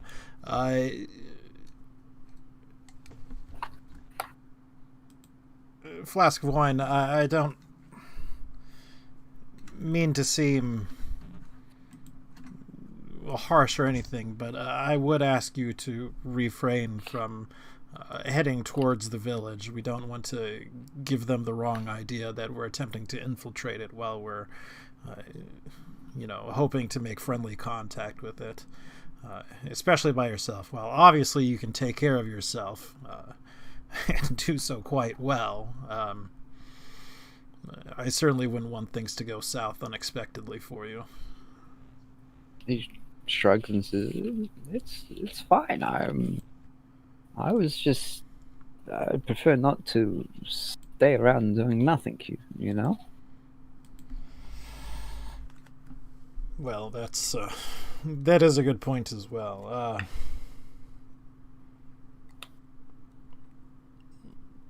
Perhaps we should go at least hunting more as a group tomorrow, or... Oh, he didn't say it in any kind of judgmental way or anything like that, or in any way that might lead you to think that, he thinks you're wasting the time there or anything. It was literally just he himself doesn't like being idle. Yeah. Yeah, I didn't think that that was a veiled message or anything. Sorry, he doesn't like being what? Idle. Just Idle. not doing Right. anything, Yeah, yep. Well, yes, I understand. And again, tomorrow, maybe a few of us can come out with you, and you can babysit us while we go hunting.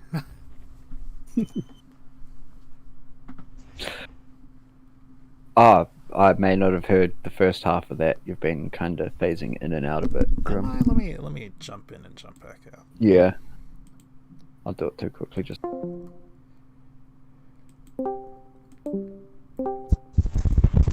Well, I was talking to Flask and saying maybe in some of these days while we're waiting, he can take us hunting and babysit us while we're doing it. that's fine. I mean, I do not see it so much as babysitting. I would hope that you would at least pull your own weight, but I have no issue if you come out with me. Well, good. I think we're all pretty much settled, and I turn to the rest of the group and ask, are we all content with waiting for a little while longer at least? Say make it to the end of the week, and at the end of the week, if nothing else, maybe we could slowly approach the village. Oh.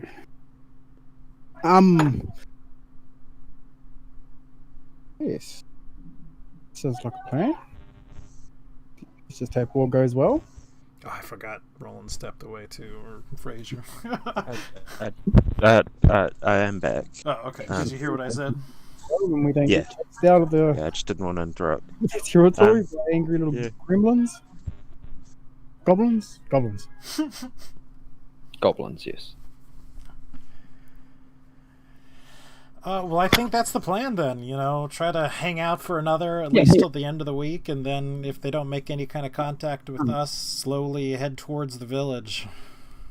Mm-hmm. Well, as for the session today, we can continue going for a little bit longer, or we can call it now. I only really have one more overbearing idea of what to throw at you, but that can just as easy wait till the start of next session if people are happy with it now.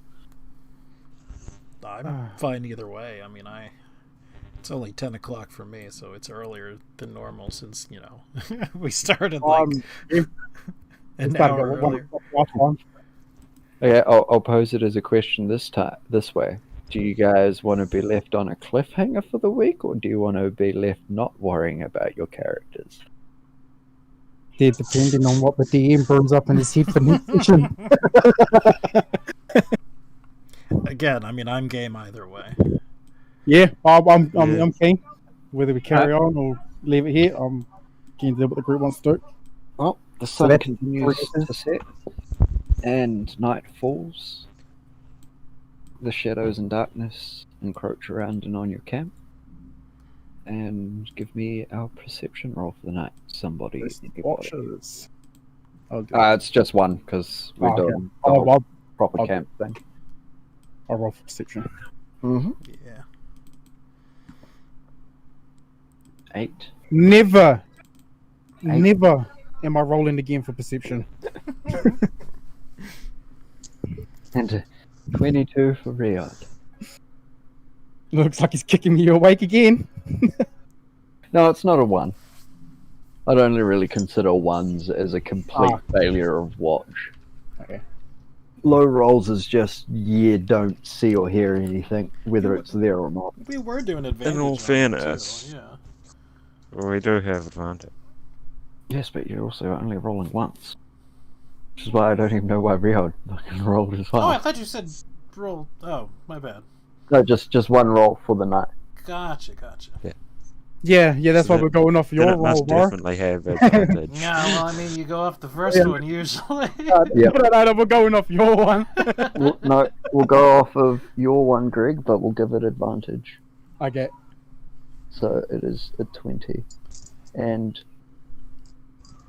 about halfway through the night, whoever's on watch at that particular time, doesn't really matter with what's about to happen. But I mean, unless you guys are really stupid right now. But throughout the night of the watch, whoever's happens to still be awake, whether it's one person or multiple, you hear in the distance the slight sound of drumming, but not from a drum. It sounds like pattering feet, lots of them. And then the chittering that you've heard a couple of times before starts up. Not super loud, but as it gets closer, it also gets louder and more excited. Whoever's awake would wake up the rest of the people gathered around, and as everyone's rousing from their sleep, you see gathering around you and coming from the trees large groups, multiple of them, groups of 4 to 6, the largest probably being near 10, until they slowly encircle and surround the camp. They're not attacking and they're keeping distance, but they're definitely circling and cutting off any forms of escape. I'm not going to drag 500,000 tokens onto the map, but it's very evident that running isn't going to be easy, if at all possible. Are So we're pretty they much surrounded. weapons So out at there's this discretion. point? Because most of them, and they are Bateri, Yeah. and you can see that as the little shapes skitter between the roots and branches laying over the ground. You can see most of them have basic spears or sharpened sticks and stuff like that. They're not things that are sheathed or anything like that. They're just carrying their weapons openly, and that's how they move around the countryside with them. I guess more of an appropriate question would be, are they leveling their weapons at us? Are they pointing the weapons at us? Or do they just have them? The general feel of the crowd isn't that they're levering ready to attack or anything like that. The odd occasional really excited one might be, jeeringly shaking a stick at you or something like that, but it doesn't seem to be anything more than an intimidation. This is us. This is all of us. Like, we're all here. Be careful. Yeah. Does anyone step forward or do anything? I suggest our druid to be stepping forward because he's Well, sure. I would step more forward. charismatic than all of us.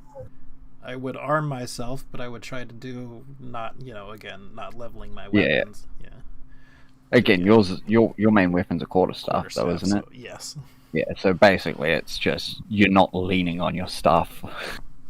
Yeah. But as you step forward, 2 of the shapes step out of the crowds as well.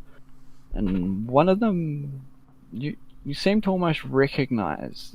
The mask looks somewhat familiar. It seems to be the Bateri from the tree from the day before. And the one next to him, who's a little bit not taller but stockier, steps forward and in an almost garbled common, he says, "Me big smart goblin. Me speak for raging ants. Who you?" I am Riyadh. These are my friends. He kind of chitters something to the masked figure next to him and turns around and says, "You sweet block man?" Yes.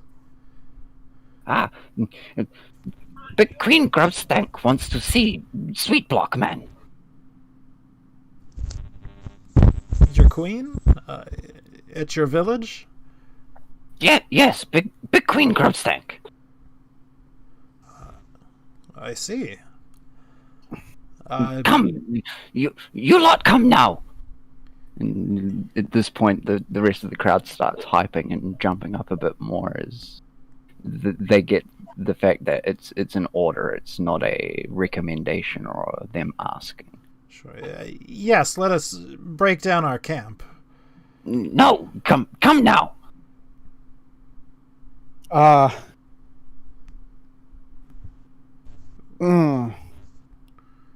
We, if Grubstank happy, we bring back. Okay. This guy, I don't think we have a choice. I don't think. And I did see that stealth roll. Roland, are you actually stealthing? I thought about it, but then I decided against it. That's why I didn't say anything. Okay, no, that's fine then. So he kind of turns and before looking back at you and motions to follow as the crowd kind of encloses the circle in behind you lot. All right. Well, I mean, Short of fighting your way out. yeah. That's not an option. I mean, it is. It's There's a only, great one. there's only 30 or 40 of them. It's okay. Each Well, one at will least it's double not attack. 507. Yeah.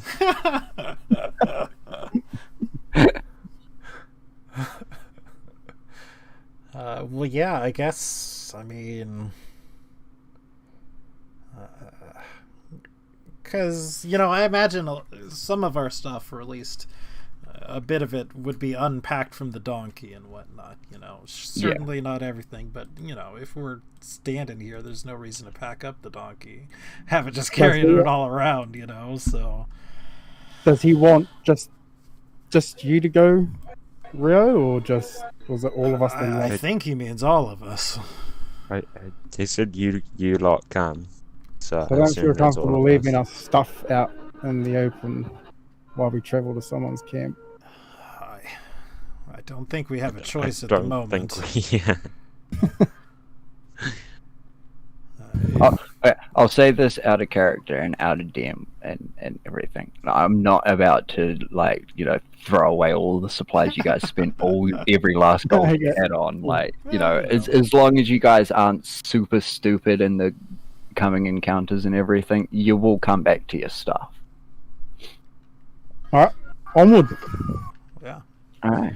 Well, as they kind of shepherd you through the forest, you can never get quite an accurate count of exactly how many there are. They seem to duck in and around each other, and they move under and through and over roots constantly, and they seem a lot more at home and travel a lot easier, while you guys are having to force your way through brambles now and then, or cut down the odd branch or something. They just find ways around the roots and tree systems and everything like that. If anyone tries leaving the middle of the group, because they do seem to be almost acting like shepherd dogs or something like that and herding you along, if anyone tries to leave, you're met with not attacks from spears, but spears and sharp sticks do get levered at you and motioned to get back in the group and everything. But again, it's not hostile, not in the factor of you guys are necessarily captives. It's just you're not willing participants in having to go. We're going whether we want to or not. Yeah, exactly. They keep a decent pace, but not such a one that you can't keep up or anything. And if there are any major blockages in the way or something like that, they not necessarily help you, because there's just too many of them to actually help. Most of them at least try to, if anything, to keep the procession moving forward and everything. But sometimes it's just a factor of a goblin thinks he's helping by lifting a branch when really he's adding more difficulty to it by doing so. Yeah, it just whips us in the face later. Yeah, it's small things like that. Nothing that's gonna actually hang people up, but it's also not helping you guys really either. But traveling at their speed, it takes about half a day, because maybe just over half a day before you start to come into a nice open clearing. There's a small stream running through it. It doesn't seem to be one of the river that you were following or the other one. It's too small for that. You can't see where it starts or ends or anything like that, but it's probably only 10-20 feet across. But you need to remember that I don't just click. I've got to actually drag you guys on here.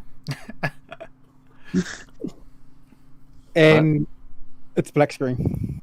Yes, it will be. I'll be back in a second. I'm going to use the restroom. That's Again, fine. 15 seconds. I'll be counting. There you One. So Should be able to see now. Yep. put yourselves in on the eastern border somewhere.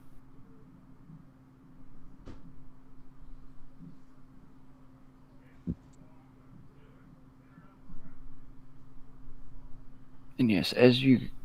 Oh, I'll wait for Grim to come back to start explaining it all, actually.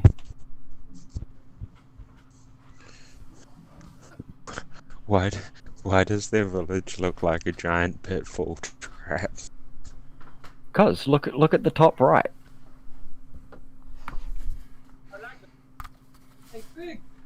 Oh, wow! Well, Such a confused T-Rex. Right. Wouldn't you be, though? So what happened to food? But yes, as you guys walk up to the village, you can as Fraser pointed out, you can see that it seems to almost be some kind of it almost looks like a pitfall trap before you see the ropes tying the lower canopy of the village, tying each of the crossbars and everything. Oh my god! I just a big realized bent the tree. entire thing is set up on the trap to throw it when Yep. the dinosaur comes. That's awesome. And So theoretically, could is it very easy to tell which cable you need to cut? yes. As I was getting to the explanations and everything, you can. It's as you see it in the top right.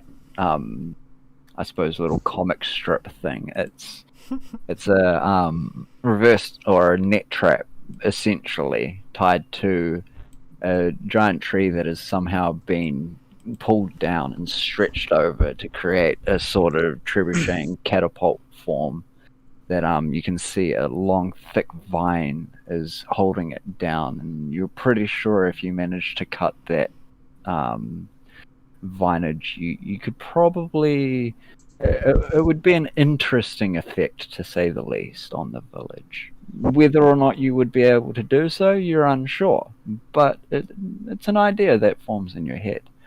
But We have a plan B. yeah, you see the five. You see on top of the little canopy the 5 tents set up around a I know it doesn't show it on there, but for sake of flavor and everything, the center of it is almost cut out, and where this goblin child is, you can see a bonfire that burns basically in the middle of the canopy trap.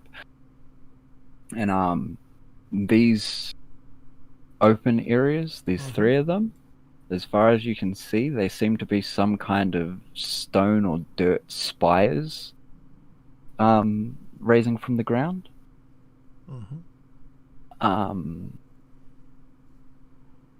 Yes, you get ushered into the village slowly. Grim, on the eastern side, slap your token in. Oh, sorry. Yeah. It's all good. And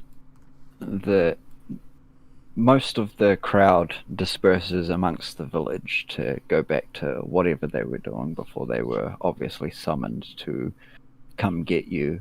But the quote-unquote big smart goblin and the one that you've previously encountered and dealt with before stay behind, and the big smart turns and says, "Come, Grubstep, this way." And he leads you onto the canopy, incidentally. I mean, does it look like it'll hold my weight? Yeah, like it's on the ground. It's not a pit trap underneath it or anything.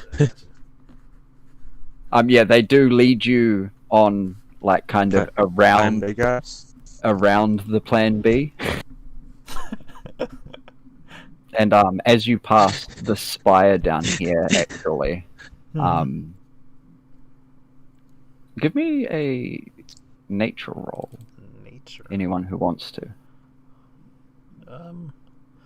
Look, I'll throw one on there, but who knows how good it is. Well, it's an 18 Yeah, at least. But both of you can Yeah. quite clearly see that there are holes and gaps sticking or in the spires, and they look very similar, like almost large anthills. Ah, okay. But yes, as you pass them, you get led onto Termites? the canopy.